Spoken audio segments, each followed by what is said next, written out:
बचपन तो जे मैं गल शुरू करा, मेरा जन्म डढ़ेड़ी का है। गोबिंदगढ़ के नेड़े पिंड है डढ़ेड़ी। ये संतोख सिंह धीर का पिंड भी है। जदों छोटी हुंदी सीगी 7-8 साल की, तो खेलते हुंदे सी बाहर, उन्होंने धीर होरां ने साडे कोल दी लंघना, असीं उन्हां नूं सत श्री अकाल मामा जी, सत श्री अकाल मामा जी करते करते घर तक छड्ड के आउणा।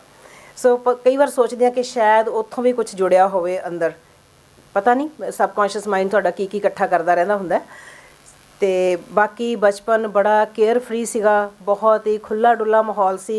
पिंड दी दोती सी, सारे प्यार करते सीगे। ते कोई ये नहीं सी हुंदा कि अपने घर जाके किन्ने बजे रोटी खानी है, किन्ने बजे नहीं खानी। जिथे खेड रहे हैं उन्हों का ही छाबा खोल के, उन्हों की अपना तौड़ी के दाल पा के रोटी रोटी खा के अपने घर आ जाते सी।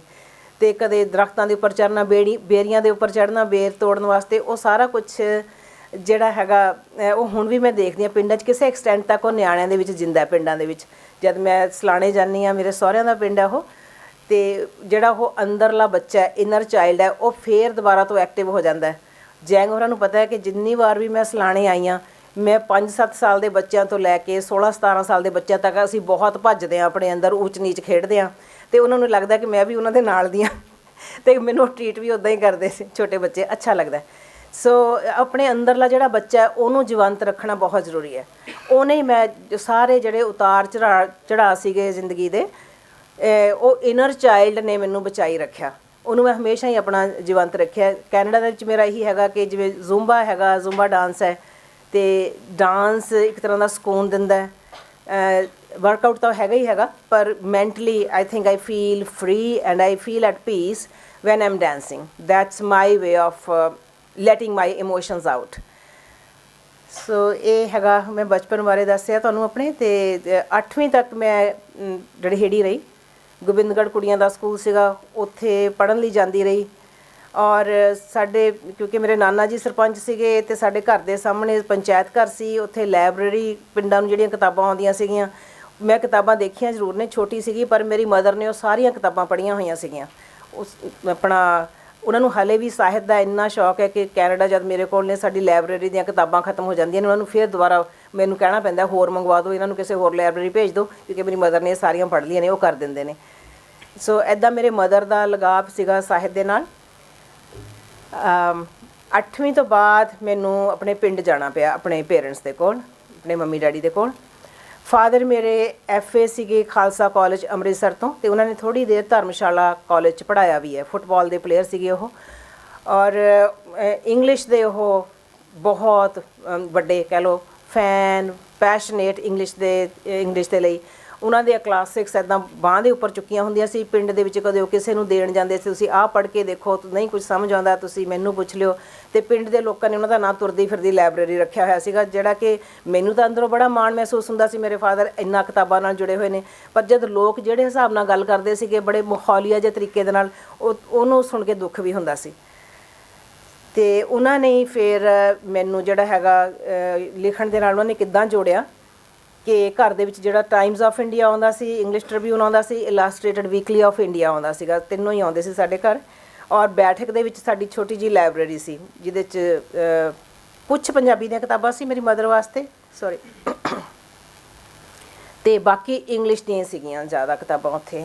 और उन्होंने मैनूं कहना जदों भी मैं हले 9वीं 'च ही सीगी कि मैनूं जिहड़ा मेडल हैगा ट्रिब्यून दा, ये सारे डिफिकल्ट वर्ड्स कॉपी च नोट करके डिक्शनरी चुक के वो मतलब लिख के तो शाम को आप डिस्कस करने ने। और मैं रिलीजियसली रैगूलरली वो करती सी, चाहे मैनूं समझ आउंदा सी चाहे नहीं। उस तो बाद एडिटोरीअल जिहड़ा हुंदा सीगा अपना अखबार का, ओहदी समरी बनाउणी, वो बड़ा तुहानूं पता पोलीटिकल सरोकार जे हुंदे ने इहदे एडिटोरीअल दे, ते ओहदी समरी जिद्दां भी मैं बना सकदी सी, उन्हां नूं 1 पेज दी 2 पेज की समरी बना के दिखाउंदी सी। उहदे नाल लिखण दा फ्लो बन गया। तो अपना जो पढ़िया उन्होंने कोल लियो टॉलस्टॉय उन्होंने मैनू शुरू करवाया सीगा, पर हाले मैनू नहीं सी समझ के मैनू की कह रहे ने। एंड आफ्टरवर्ड्स मैं KMB चली गई, कन्या महाविद्यालय जलंधर हॉस्टल चली गई। उत्थे प्रेम भाटिया होरी आए सीगे साडे एक बार चीफ गैसट बन के इंग्लिश ट्रिब्यून दे। वो गल कर रहे थे जिमी कार्टर की बायोग्राफी मैमोयर की, उसका नाम सीगा वाई नॉट द बेस्ट। उन्होंने जिहड़े हिसाब नाल डिस्कस की, मेरे तो अंदर बैठ ही गया कि जो कुछ भी करना है you have to excel in it, do it in a perfect way. The best you can do, give it 120%. ਮੈਂ ਕਿੰਨਾ ਕੁ ਕਰ ਸਕੀ ਕਿੰਨਾ ਕੁ ਨਹੀਂ ਮੈਂ ਕਦੇ ਉਹਨੂੰ ਬਹੁਤਾ ਗੇਜ ਨਹੀਂ ਕੀਤਾ, but I think I was a huge believer of that concept that why not be the best, why not the best. So ਉਸ ਤੋਂ ਬਾਅਦ ਪੜ੍ਹਾਈ ਥੋੜ੍ਹੀ ਜਿਹੀ ਉਬੜ ਖਾਬੜ ਰਹੀ ਕੁਛ ਘਰ ਦੇ ਹਾਲਾਤਾਂ ਕਰਕੇ। ਮੇਰਾ ਖਿਆਲ ਉਹ ਬਿਲਕੁਲ ਹੀ ਦੂਜਾ ਵਿਸ਼ਾ ਸ਼ਾਇਦ ਥੋੜ੍ਹਾ ਜਿਹਾ ਮੇਰਾ ਵੀਜ਼ਾ ਨਾਨੀ ਦਾ ਕਹਾਣੀ ਦੇ ਵਿੱਚ ਵੀ ਆਇਆ। ਅਤੇ ਜੋਬ ਲੈ ਲਈ ਚੰਡੀਗੜ੍ਹ ਐਡਵਰਟਾਈਜ਼ਿੰਗ ਏਜੰਸੀ 'ਚ, ਔਰ ਉਹਨਾਂ ਦਾ ਜਿਹੜਾ ਕਾਪੀ ਰਾਈਟਿੰਗ ਡਿਪਾਰਟਮੈਂਟ ਸੀਗਾ ਉਹ ਮੈਨੂੰ ਬਹੁਤ ਚੰਗਾ ਲੱਗਦਾ ਸੀ, ਕਿਉਂਕਿ ਉੱਥੇ ਗੱਲ ਹੁੰਦੀ ਸੀਗੀ ਕਿ ਇੱਕ ਸਲੋਗਨ ਕਿਵੇਂ ਬਣਾਉਣਾ ਹੈ ਕਿਸੇ ਪ੍ਰੋਡਕਟ ਦਾ। ਕੁਛ ਕਿਸੇ ਹੱਦ ਤੱਕ ਉਹ ਲਿਟਰੇਰੀ ਸੀਗਾ, ਔਰ ਲੋਕ ਵੀ ਉਹ ਲਿਟਰੇਰੀ ਸੀਗੇ ਜਿਹੜੇ ਕਾਪੀ ਰਾਈਟਿੰਗ ਡਿਪਾਰਟਮੈਂਟ ਦੇ ਸੀਗੇ, ਉਹ ਪੜ੍ਹਦੇ ਲਿਖਦੇ ਸੀ। ਉਹੀ ਮੇਰਾ ਸਰਕਲ ਰਿਹਾ। ਔਰ ਉਹ ਤੋਂ ਬਾਅਦ ਪੜ੍ਹਾਈ ਇੰਨੀ ਕਿ ਚੱਲਦੀ ਰਹੀ ਕਿ ਜਿੱਦਾਂ ਮੈਗਜ਼ੀਨ ਵਗੈਰਾ ਪੜ੍ਹਨੇ ਅਤੇ ਆਪਣਾ ਜਾਂ ਕੋਈ ਲਾਈਟ ਫਿਕਸ਼ਨ ਪੜ੍ਹ ਲੈਣੀ, ਚੱਲਦੀ ਰਹੀ ਨਿਰੰਤਰ। ਨਾਲ ਪੜ੍ਹਨਾ ਜਿਹੜਾ ਚੱਲਦਾ ਰਿਹਾ ਉਹ ਛੁੱਟਿਆ ਨਹੀਂ ਹੈਗਾ। 93 'ਚ ਕੈਨੇਡਾ ਚਲੀ ਗਈ ਮੈਰਿਜ ਬੇਸਿਸ 'ਤੇ। ਅਸੀਂ ਆਪਣਾ ਬਿਜ਼ਨਸ ਦੁਬਾਰਾ ਸ਼ੁਰੂ ਕਰਨਾ ਸੀਗਾ। ਸਾਡਾ ਪਹਿਲਾ ਬਿਜ਼ਨਸ ਬਿਲਕੁਲ it was just down right over, ਅਤੇ ਅਸੀਂ ਦੁਬਾਰਾ ਸ਼ੁਰੂ ਕਰਨਾ ਸੀ ਆਪਣਾ ਬਿਜ਼ਨਸ। ਉਹਦੇ 'ਚ ਮੇਰੀ ਮਾਰਕੀਟਿੰਗ ਦੀ ਬੈਕਗਰਾਊਂਡ ਸੀ, ਜੈਂਗ ਹੋਰਾਂ ਦੀ ਪ੍ਰੋਡਕਸ਼ਨ ਦੀ ਸੀਗੀ, ਅਤੇ ਅਸੀਂ ਦੋਹਾਂ ਨੇ ਟੀਮ ਬਣਾ ਕੇ ਦੁਬਾਰਾ ਤੋਂ ਬਿਨਾਂ ਕਿਸੇ ਪੈਸੇ ਤੋਂ ਕਿਹੋ ਜਿਹੇ ਹਾਲਾਤਾਂ ਦੇ ਵਿੱਚ ਉਹ ਬਿਜ਼ਨਸ ਅਸੀਂ ਆਪਣਾ ਦੁਬਾਰਾ ਸ਼ੁਰੂ ਕੀਤਾ ਕਿ ਇੱਥੋਂ ਤੱਕ ਵੀ ਸੀਗਾ ਕਿ ਘਰ 'ਚ ਫਰਿੱਜ ਲੈਣ ਵਾਸਤੇ ਪੈਸੇ ਨਹੀਂ ਸੀਗੇ। ਅਸੀਂ ਫਰਿੱਜ ਇੱਕ $50 ਦਾ ਲੈ ਕੇ ਆਏ ਪੁਰਾਣਾ। ਜਦੋਂ ਹੀ ਉਹਨੂੰ ਕਿਚਨ 'ਚ ਲੈ ਕੇ ਆਂਦਾ ਉਹਦੀਆਂ ਪਾਈਪਾਂ ਫਟ ਗਈਆਂ ਅਤੇ ਉਹ ਸਾਰੀ ਕਿਚਨ ਕਾਲੇ ਪਾਣੀ ਨਾਲ ਭਰ ਗਈ। ਫਿਰ 100-200 ਸਾਨੂੰ ਉਹਨੂੰ ਕਲੀਨਿੰਗ ਵਾਸਤੇ ਲੱਗਿਆ, ਉਹਨੂੰ ਉੱਥੋਂ ਚੁਕਵਾਇਆ ਉਹਨੂੰ ਫਰਿੱਜ ਨੂੰ। ਉਹ 200 ਸਾਡਾ ਗਰੋਸਰੀ ਵਾਸਤੇ ਅਲੱਗ ਰੱਖਿਆ ਹੋਇਆ ਸੀਗਾ, ਇਹਦੀ ਗਰੋਸਰੀ ਆਉਣੀ, ਉਹ ਲੇਬਰ ਚਲਾ ਗਿਆ ਉਹਨੂੰ ਫਰਿੱਜ ਨੂੰ ਉੱਥੋਂ ਹਟਾਉਣ ਵਾਸਤੇ ਹੀ। ਅਤੇ ਫਰਿੱਜ ਦੀ ਗੱਲ ਥੋੜ੍ਹੀ ਦੇਰ ਵਾਸਤੇ ਹੋਰ ਲੰਬੀ ਪੈ ਗਈ ਕਿ ਫਰਿੱਜ ਨਹੀਂ ਲਿਆ ਜਾ ਸਕਦਾ। ਅਤੇ ਇੰਨਾ ਸ਼ੁਕਰ ਕਿ ਉਦੋਂ ਬਰਫ਼ ਪਈ ਹੋਈ ਸੀਗੀ ਸਾਡੇ ਪਿੱਛੇ, ਜਿਹੜਾ ਸੀਗਾ ਪੈਟੀਓ ਸੀਗਾ ਉਹ 'ਤੇ ਬਰਫ਼ ਸੀਗੀ ਕਹਿ ਲਓ ਗੋਡਿਆਂ ਤੱਕ। ਅਤੇ ਮੈਂ ਚੀਜ਼ਾਂ ਉਹਦੇ 'ਚ ਦੱਬਣੀਆਂ ਸ਼ੁਰੂ ਕਰਤੀਆਂ, ਜਿਵੇਂ ਦੁੱਧ ਦਾ ਜੱਗ ਹੈ ਉਹਦੇ ਵਿੱਚ ਹੀ ਗੱਡਤਾ, ਮਟਰ ਨੇ, ਫਰੋਜ਼ਨ ਪੀਸ ਆਉਂਦੇ ਨੇ ਉਹ ਉਹਦੇ 'ਚ ਹੀ ਦੱਬਤੇ, ਅਤੇ ਇੱਦਾਂ ਕਰਕੇ ਫਰਿੱਜ ਦਾ ਕੰਮ ਚਲਾਇਆ। ਔਰ ਜੈਂਗ ਹੋਰਾਂ ਨੇ ਇਹ ਕਿਹਾ ਸੀਗਾ ਕਿ ਮੇਰੇ ਬ੍ਰਦਰ ਨੂੰ ਕਿਸੇ ਨੂੰ ਨਹੀਂ ਕਹਿਣਾ ਹੈਗਾ ਸਾਡੇ ਫਰਿੱਜ ਨਹੀਂ ਹੈਗਾ ਜਾਂ ਅਸੀਂ ਲੈ ਨਹੀਂ ਸਕਦੇ। ਜੇ ਉਹਨਾਂ ਨੂੰ ਆਪ ਨਹੀਂ ਦਿਸਦਾ ਕਿ ਹਰੇਕ ਦੇ ਘਰ 2-2 ਫਰਿੱਜ ਨੇ ਅਤੇ ਕਹਿਣਾ ਨਹੀਂ ਹੈਗਾ। ਮੈਂ ਕਿਹਾ ਚਲੋ ਠੀਕ ਹੈ ਨਹੀਂ ਕਹਿਣਾ। ਸੋ ਇੱਦਾਂ ਕਰਕੇ ਸਾਡਾ ਇਹ ਬਹੁਤ ਹੀ ਸਟਰਗਲਫੁਲ ਟਾਈਮ ਸੀਗਾ ਸਾਡੀ ਲਾਈਫ ਦਾ ਉਹ, ਅਤੇ ਉਹਦੇ 'ਚੋਂ ਨਿਕਲੇ ਬਿਕੋਜ਼ ਖੈਰ ਇੰਨਾ ਜਿਹੜਾ ਹੈਗਾ ਮੈਨੂੰ ਹੁਣ ਮੈਂ ਦੱਸ ਰਹੀ ਹਾਂ ਅਤੇ ਸ਼ਾਇਦ ਮੈਨੂੰ ਥੋੜ੍ਹਾ ਜਿਹਾ ਫੀਲ ਹੁੰਦਾ ਹੋਵੇ, ਉਦੋਂ ਅਸੀਂ ਕਾਫੀ ਕੁਛ ਹੱਸ ਕੇ ਟਾਲਤਾ ਕਿ ਕੋਈ ਨਹੀਂ ਹੁੰਦਾ ਹੀ ਇਹ, ਦੁਬਾਰਾ ਤੋਂ ਉੱਠਣਾ ਹੈ ਅਤੇ ਫਿਰ ਉੱਠ ਜਾਂਗੇ, ਕੁਛ ਨਹੀਂ ਹੁੰਦਾ। ਅਤੇ ਈਵਨ ਜਿਹੜੇ ਸਾਡੇ ਬਲੈਕ ਲੇਬਰ ਆਉਂਦੀ ਹੈ ਜਮੇਕਾ ਤੋਂ ਜਾਂ ਸਪੈਨਿਸ਼ ਆਉਂਦੇ ਨੇ ਖੇਤਾਂ 'ਚ ਕੰਮ ਕਰਨ, ਸਬਜ਼ੀਆਂ ਵਗੈਰਾ ਤੋੜਨ ਆਉਂਦੇ ਨੇ, ਉਹ ਸੀਜ਼ਨ ਲੇਬਰ ਹੁੰਦੀ ਹੈ, ਉਹ ਸੀਜ਼ਨ ਲੇਬਰ ਕਿ ਥੋੜ੍ਹੀ ਦੇਰ ਵਾਸਤੇ ਉਹਨਾਂ ਨੇ ਆਉਣਾ ਹੁੰਦਾ। ਉਹਨਾਂ ਕੋਲ ਕਾਰਾਂ ਨਹੀਂ ਹੁੰਦੀਆਂ, ਉਹ ਆਪਣੇ ਬੰਕ ਹਾਊਸਿਸ 'ਚ ਰਹਿੰਦੇ ਨੇ ਫਾਰਮ ਦੇ ਉੱਪਰ ਹੀ। ਫਾਰਮਰ ਆਪਣਾ ਪੁਰਾਣਾ ਘਰ ਉਹਨਾਂ ਨੂੰ ਦੇ ਛੱਡਦਾ ਕਿ ਤੁਸੀਂ ਇੱਥੇ 10-10 12-12 ਇਕੱਠੇ ਰਹਿ ਲਓ ਤਬੇਲੇ ਜਿਹੇ ਦੇ ਵਿੱਚ। ਅਤੇ ਅਸੀਂ ਆਪਣੀ ਕਾਰ ਦੇ ਵਿੱਚ ਉਹਨਾਂ ਵਾਸਤੇ ਸਮਾਨ ਪਾਉਣਾ, ਟੀ-ਸ਼ਰਟਾਂ ਸ਼ੋਰਟਸ ਪਾਉਣੀਆਂ, ਅਤੇ ਉਹਨਾਂ ਨੂੰ ਇੱਕ ਫਾਰਮ 'ਤੇ ਅਸੀਂ ਵੇਚਣ ਜਾਣਾ। ਔਰ ਉਹਨਾਂ ਦਾ ਟਾਈਮ ਇਹ ਹੁੰਦਾ ਸੀਗਾ ਕਿ ਉਹ 6 ਵਜੇ ਫ੍ਰੀ ਹੁੰਦੇ ਨੇ ਆਪਣਾ ਫਾਰਮ ਤੋਂ, ਅਤੇ ਅਸੀਂ 6:30 ਜਾ ਵੱਜਣਾ ਉਹਨਾਂ ਦੇ, ਹਨੇਰਾ ਹੋ ਜਾਣਾ ਇੱਕ ਜਗ੍ਹਾ 'ਤੇ ਜਾਣ ਨੂੰ। ਰਿਸਕੀ ਵੀ ਸੀਗਾ, ਇੰਨੇ ਬੰਦਿਆਂ ਦੇ ਵਿੱਚ ਅਸੀਂ ਦੋਹਾਂ ਨੇ ਜਾਣਾ। ਖੈਰ ਉੱਥੋਂ ਵੀ ਥੋੜ੍ਹਾ ਜਿਹਾ ਲਾਅ ਤੋਂ ਡਰਦੇ ਸੀਗੇ, ਸਾਨੂੰ ਵੀ ਇਹੀ ਸਟਰੈਂਥ ਸੀਗੀ ਸਾਡੇ ਮਨ 'ਚ ਕਿ ਲਾਅ ਤੋਂ ਡਰਨ ਕਰਕੇ ਉਹ ਕੁਛ ਇੱਦਾਂ ਦਾ ਨਹੀਂ ਹੋ ਸਕਦਾ। ਉੱਥੇ ਜਾ ਕੇ ਅਸੀਂ ਆਪਣੀਆਂ ਚੀਜ਼ਾਂ ਇੱਦਾਂ ਵੇਚਣੀਆਂ, ਤਾਂ ਅਸੀਂ ਆਪਣਾ ਕੈਸ਼ ਬਣਾ ਕੇ ਲੈ ਕੇ ਆਉਣਾ ਉੱਥੋਂ। ਅਤੇ ਉਹ ਪੈਸਾ ਫਿਰ ਅਸੀਂ ਇਨਵੈਸਟ ਕੀਤਾ ਆਪਣੀਆਂ ਸੈਕਿੰਡ ਹੈਂਡ ਮਸ਼ੀਨਾਂ 'ਚ, ਧਾਗੇ 'ਚ, ਕਿਉਂਕਿ ਇਹਨਾਂ ਦਾ ਮੈਨੂਫੈਕਚਰਿੰਗ ਦਾ ਕੰਮ ਸੀ, ਪਹਿਲਾਂ ਕੱਪੜਾ ਬਣਾਉਂਦੇ ਸੀ। ਸਾਨੂੰ 2 ਮਸ਼ੀਨਾਂ ਚਾਹੀਦੀਆਂ ਸੈਕਿੰਡ ਹੈਂਡ, ਅਤੇ ਇੱਕ ਸਾਨੂੰ ਧਾਗਾ ਚਾਹੀਦਾ ਸੀਗਾ ਤਾਂ ਕਿ ਅਸੀਂ ਦੁਬਾਰਾ ਤੋਂ ਉਹ ਧਾਗਾ ਮਸ਼ੀਨਾਂ 'ਤੇ ਪਾ ਕੇ ਕੱਪੜਾ ਬਣਾਉਣਾ ਸ਼ੁਰੂ ਕਰ ਦਈਏ। ਇਹ ਆਪ ਹੀ ਮਸ਼ੀਨਾਂ ਚਲਾਉਂਦੇ ਸੀਗੇ ਸ਼ੁਰੂ 'ਚ, ਮੈਂ ਇਹਨਾਂ ਦੇ ਨਾਲ ਚਲਾਉਂਦੀ ਸੀ। ਇਹਨਾਂ ਨੇ ਸੌਂ ਜਾਣਾ ਕਿਉਂਕਿ ਮਸ਼ੀਨਾਂ ਖੜ੍ਹਨੀਆਂ ਸੀ ਚਾਹੀਦੀਆਂ, ਜਿੰਨੀ ਪ੍ਰੋਡਕਸ਼ਨ ਜ਼ਿਆਦਾ ਹੋਏਗੀ ਉਹੀ ਵੇਚ ਕੇ ਅਸੀਂ ਕੁਝ ਖੱਟਣਾ ਸੀ। ਅਤੇ ਇਹਨਾਂ ਨੇ ਸੌਂ ਜਾਣਾ, ਰਾਤ ਨੂੰ ਮੈਂ ਮਸ਼ੀਨਾਂ ਚਲਾਉਣੇ। ਕਈ ਵਾਰ ਮੇਰੇ ਵਾਲ ਵਿੱਚ ਫਸ ਜਾਣੇ ਮਸ਼ੀਨਾਂ ਦੇ, ਉਹਦੇ ਨਾਲ ਹੀ ਟੰਗੀ ਜਾਣਾ, ਅਤੇ ਫਿਰ ਫਟਾਫਟ ਸਵਿੱਚ ਆਫ ਕਰਕੇ ਆਪਣੇ ਵਾਲ ਕੱਢਣੇ ਉਹ 'ਚੋਂ ਮਸ਼ੀਨ ਦੇ ਵਿੱਚੋਂ। ਅਤੇ ਇੱਦਾਂ ਕਰਕੇ ਸਾਡਾ ਜਿਹੜਾ ਸੀਗਾ, ਫਿਰ ਅਸੀਂ ਹੌਲੀ ਜਿਹੜਾ ਸੀਗਾ ਅਚਾਨਕ ਹੀ ਇਹ ਹੋਇਆ ਕਿ ਇੱਕ ਕਸਟਮਰ ਸਾਡੇ ਕੋਲ ਇੱਦਾਂ ਦਾ ਆ ਗਿਆ। ਉਹ ਕਹਿੰਦਾ ਵੀ ਤੁਹਾਡੀਆਂ ਮਸ਼ੀਨਾਂ ਖਾਲੀ ਨੇ? ਅਸੀਂ ਕਿਹਾ ਹਾਂਜੀ ਬਿਲਕੁਲ ਖਾਲੀ ਨੇ, ਇਸ ਤਾਂ ਜਿੰਨਾ ਕੁ ਬਣਾਉਂਦੇ ਹਾਂ ਕੱਪੜਾ ਉਹਨੂੰ ਐਵੇਂ ਵੇਚਦੇ ਫਿਰਦੇ ਹਾਂ ਡੋਰ ਨੌਕਿੰਗ ਕਰਕੇ।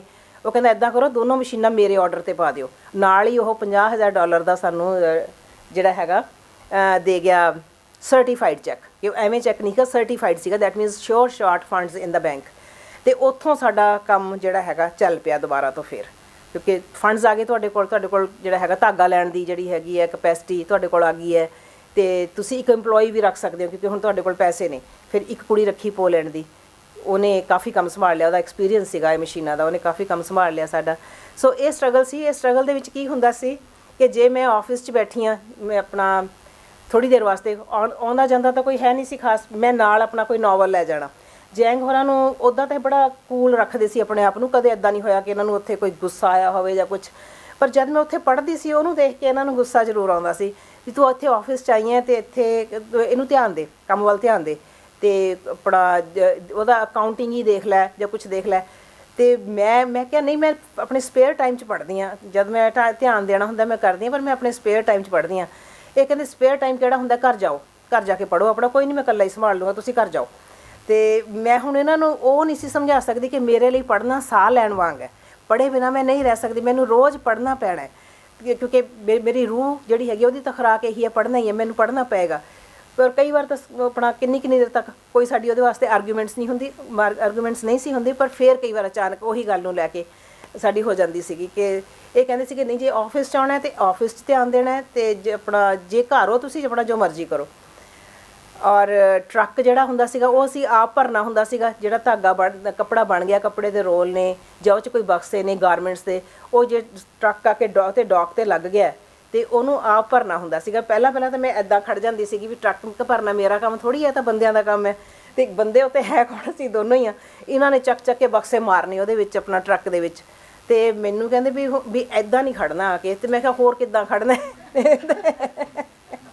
ਕਹਿੰਦੇ ਮੈਂ ਐਡਵਰਟਾਈਜ਼ਿੰਗ ਏਜੰਸੀ 'ਚ ਕੰਮ ਕਰਦੀ ਸੀ, ਮੇਰੇ ਕੋਲ ਇੱਕ ਪੀਐਨ ਸੀਗਾ ਜਿਹੜਾ ਉਹ ਮੈਂ ਸਾਰਾ ਦਿਨ ਲੱਗਿਆ ਰਹਿੰਦਾ ਸੀ, ਮੋਹਨ ਸਿੰਘ ਚਾਹ ਲਿਆਓ, ਮੋਹਨ ਸਿੰਘ ਇੱਦਾਂ ਕਰੋ। ਇਹ ਮੇਰੇ ਆਫਿਸ 'ਚ ਆਏ ਹੋਏ ਸੀਗੇ ਅਤੇ ਉਸ ਦਿਨ ਮੈਂ ਪਾਸਪੋਰਟ ਦੀ ਫੋਟੋ ਕਰਾਉਣ ਜਾਣਾ ਸੀਗਾ, ਅਤੇ ਕਹਿੰਦੇ ਮੋਹਨ ਸਿੰਘ ਨੂੰ ਕਹਿ ਦੇ ਤੇਰੇ ਵਾਸਤੇ ਫੋਟੋ ਵੀ ਕਰਾਇਆ ਆਵੇ ਜਾ ਕੇ। ਅਤੇ ਆਪਣਾ ਅਤੇ ਉਸ ਦਿਨ ਇਹਨਾਂ ਨੇ ਮੈਨੂੰ ਕਿਹਾ, ਕਹਿੰਦੇ ਵੀ ਜਾਂ ਤਾਂ ਆਪਣੇ ਕਿਸੇ ਮੋਹਨ ਸਿੰਘ ਨੂੰ ਬੁਲਾ ਲੈ ਇੱਥੇ ਜਿਹੜਾ ਤੇਰੇ ਬਿਹਾਫ 'ਤੇ ਕੰਮ ਕਰ ਲਵੇ, ਨਹੀਂ ਤਾਂ ਕੰਮ ਤਾਂ ਆਪ ਕਰਨਾ ਪੈਣਾ।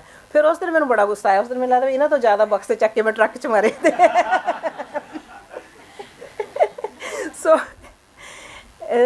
ਸੋ ਗੱਲ ਕਰ ਰਹੇ ਸੀਗੇ ਕਿ ਜਿਹੜਾ ਪੜ੍ਹਨਾ ਇੱਦਾਂ ਨਾਲ ਉੱਥੇ ਚੱਲਦਾ ਰਿਹਾ, ਪਰ ਜਿਹੜਾ ਮਾਹੌਲ ਸੀਗਾ ਕਿਸੇ ਵੀ ਘਰ ਦੇ ਵਿੱਚ ਕਿ ਸਾਡਾ ਜਿਹੜਾ ਉੱਥੇ ਜੋ ਵੀ ਸਾਡਾ ਸਰਕਲ ਸੀਗਾ, ਕਿਤੇ ਵੀ ਪੜ੍ਹਾਈ ਵਾਲਾ ਨਹੀਂ ਸੀਗਾ, ਕੋਈ ਬੰਦਾ ਗੱਲ ਨਹੀਂ ਸੀ ਕਰਦਾ ਪੜ੍ਹਨ ਲਿਖਣ ਦੀ, ਕਿਸੇ ਦੇ ਘਰ 'ਚ ਕੋਈ ਕਿਤਾਬ ਨਹੀਂ ਸੀ, ਪੈਨ ਨਹੀਂ ਸੀ ਮਿਲਦਾ ਹੁੰਦਾ। ਹਾਂ, 12 ਜ਼ਰੂਰ ਸੀਗੀਆਂ, ਵੱਡੀਆਂ 12 ਸੀ ਹਰੇਕ ਘਰ ਦੇ ਵਿੱਚ। ਉਹਨਾਂ ਨੇ ਉਹ ਬੜੀ ਟੌਰ ਨਾਲ ਦਿਖਾਉਂਦੇ ਸੀ ਕਿ ਸਾਡੀ ਇੰਪੋਰਟਡ ਕਲੈਕਸ਼ਨ ਦੇਖੋ ਜਿਹੜੀ ਅਸੀਂ ਇੱਥੇ ਇਕੱਠੀ ਕੀਤੀ ਹੈ। ਔਰ ਪਰ ਪੜ੍ਹਨ ਦਾ ਮਾਹੌਲ ਬਿਲਕੁਲ ਨਹੀਂ ਸੀਗਾ। ਮੇਰਾ ਖਿਆਲ ਹੁਣ ਵੀ ਸਾਡੇ ਬ੍ਰੈਂਡਫੋਰਡ 'ਚ ਛੋਟਾ ਸ਼ਹਿਰ ਹੈ, ਹਾਲੇ ਵੀ ਮੈਨੂੰ ਲੱਗਦਾ 2 ਲੋਕ ਨੇ ਜਿਨ੍ਹਾਂ ਦੇ ਨਾਲ ਮੈਂ ਕਿਤਾਬਾਂ ਦਾ ਐਕਸਚੇਂਜ ਕਰ ਸਕਦੀ ਹਾਂ, ਸਿਰਫ 2 ਲੋਕ ਮੈਂ ਜਾਣਦੀ ਹਾਂ 30 ਸਾਲ ਤੋਂ ਬਾਅਦ ਵੀ, ਉਹ ਵੀ ਹੁਣ ਬਰੈਂਪਟਨ ਤੋਂ ਮੂਵ ਹੋਏ ਨੇ। ਔਰ ਉਸ ਟਾਈਮ ਫਿਰ ਉਹ ਕਾਫੀ ਔਖਾ ਰਿਹਾ, ਕਿਉਂਕਿ ਫਿਰ ਪੜ੍ਹਨ ਨੂੰ ਕੀ ਸੀਗਾ, ਸਿਰਫ ਇੰਗਲਿਸ਼ ਦੇ ਨਾਵਲ ਲਾਇਬ੍ਰੇਰੀ ਤੋਂ ਮਿਲਦੇ ਸੀਗੇ। ਫਿਰ ਮੈਂ ਜਿੰਨੀ ਉਦੋਂ ਕੰਟੈਂਪਰੇਰੀ ਫਿਕਸ਼ਨ ਉਦੋਂ ਪੜ੍ਹੀ, Danielle Steels, Nora Roberts, Nicholas Sparks, ਇਹਨਾਂ ਤਿੰਨਾਂ ਦੀਆਂ ਮੈਨੂੰ ਲੱਗਦਾ ਮੈਂ ਕੋਈ ਕਿਤਾਬ ਨਹੀਂ ਛੱਡੀ ਹੈਗੀ। ਅਤੇ ਉਹ ਤੋਂ ਇਲਾਵਾ ਹੋਰ ਵੀ ਜੋ ਵੀ ਮੇਰੇ ਹੱਥ ਆਉਂਦਾ ਸੀਗਾ। ਕੰਟੈਂਪਰੇਰੀ ਫਿਕਸ਼ਨ ਪੜ੍ਹਨ ਦਾ ਇਹ ਫਾਇਦਾ ਜ਼ਰੂਰ ਹੋਇਆ ਕਿ ਮੈਨੂੰ ਉੱਥੋਂ ਦੇ ਕਲਚਰ 'ਚ ਅਤੇ ਮੈਨੂੰ ਇੱਕ ਜਿਹੜੀ ਵਿੰਡੋ ਜੀ ਸੀਗੀ ਉਹ ਮਿਲ ਗਈ, ਕਿਉਂਕਿ that's all contemporary fiction is about, ਕਿ ਤੁਹਾਨੂੰ ਕਲਚਰ ਦਾ ਪਤਾ ਲੱਗਦਾ, ਉੱਥੇ ਲੋਕ ਕਿਵੇਂ ਰਹਿੰਦੇ ਨੇ, ਕਿਵੇਂ ਸੋਚਦੇ ਨੇ, ਉਹ ਕਿਵੇਂ ਜਿਹੜਾ ਉਹਨਾਂ ਦਾ ਰਿਲੇਸ਼ਨ ਹੈ ਉਹ ਕਿੱਦਾਂ ਦਾ ਹੁੰਦਾ। ਅਤੇ ਉਹ ਕਾਫੀ ਪੜ੍ਹੀ। ਔਰ ਕਰਦੇ ਕਰਾਉਂਦੇ ਆ ਗਿਆ 2011 ਆ ਗਿਆ। 2011 'ਚ ਮੈਨੂੰ ਪਤਾ ਸੀਗਾ ਕਿ ਵਰਲਡ ਪੰਜਾਬੀ ਕਾਨਫਰੰਸ ਹੋਣੀ ਹੈ ਟੋਰਾਂਟੋ, ਅਤੇ ਮੈਨੂੰ 2 ਮਹੀਨੇ ਪਹਿਲਾਂ ਹੀ ਪਤਾ ਲੱਗ ਗਿਆ ਸੀ। ਔਰ ਮੈਂ ਇਹਨਾਂ ਨੂੰ ਜੈਂਗ ਹੋਰਾਂ ਨੂੰ ਕਿਹਾ, ਉਹ ਤੱਕ ਅਸੀਂ ਠੀਕ ਹੋ ਗਏ ਸੀਗੇ, ਬਿਜ਼ਨਸ ਵੀ ਕਾਫੀ ਸੈਟਲ ਹੋ ਗਿਆ ਸੀ ਸਭ ਕੁਝ, ਪਰ ਹਾਲੇ ਮੈਂ ਹਾਈਵੇ 'ਤੇ ਕਾਰ ਨਹੀਂ ਸੀ ਚਲਾਉਂਦੀ, ਡਰ ਲੱਗਦਾ ਸੀ, ਮੇਰੇ ਹੱਥ ਕੰਬਦੇ ਸੀ ਹਾਈਵੇ 'ਤੇ ਕਾਰ ਚਲਾਉਂਦੇ, ਲੋਕਲ ਚਲਾ ਲੈਂਦੀ ਸੀ। ਅਤੇ ਮੈਂ ਇਹਨਾਂ ਨੂੰ ਕਿਹਾ ਤੁਸੀਂ ਮੈਨੂੰ ਨਾ ਕਾਨਫਰੰਸ 'ਤੇ ਜ਼ਰੂਰ ਲੈ ਕੇ ਜਾਣਾ, ਮੈਂ ਅਟੈਂਡ ਕਰਨੀ ਹੈ, ਕਿਉਂਕਿ ਇਹੀ ਤਰੀਕਾ ਹੈ ਕਿ ਮੈਂ ਇੱਕ ਪੰਜਾਬੀ ਜਿਹੜੀ ਹੈਗੀ ਹੈ, ਪੰਜਾਬੀ ਲੋਕਾਂ ਦੇ ਨਾਲ ਥੋੜ੍ਹਾ ਜਿਹਾ ਹੁਣ ਕਰ ਸਕੂੰਗੀ, ਇਨ ਟੱਚ ਹੋ ਸਕੂੰਗੀ।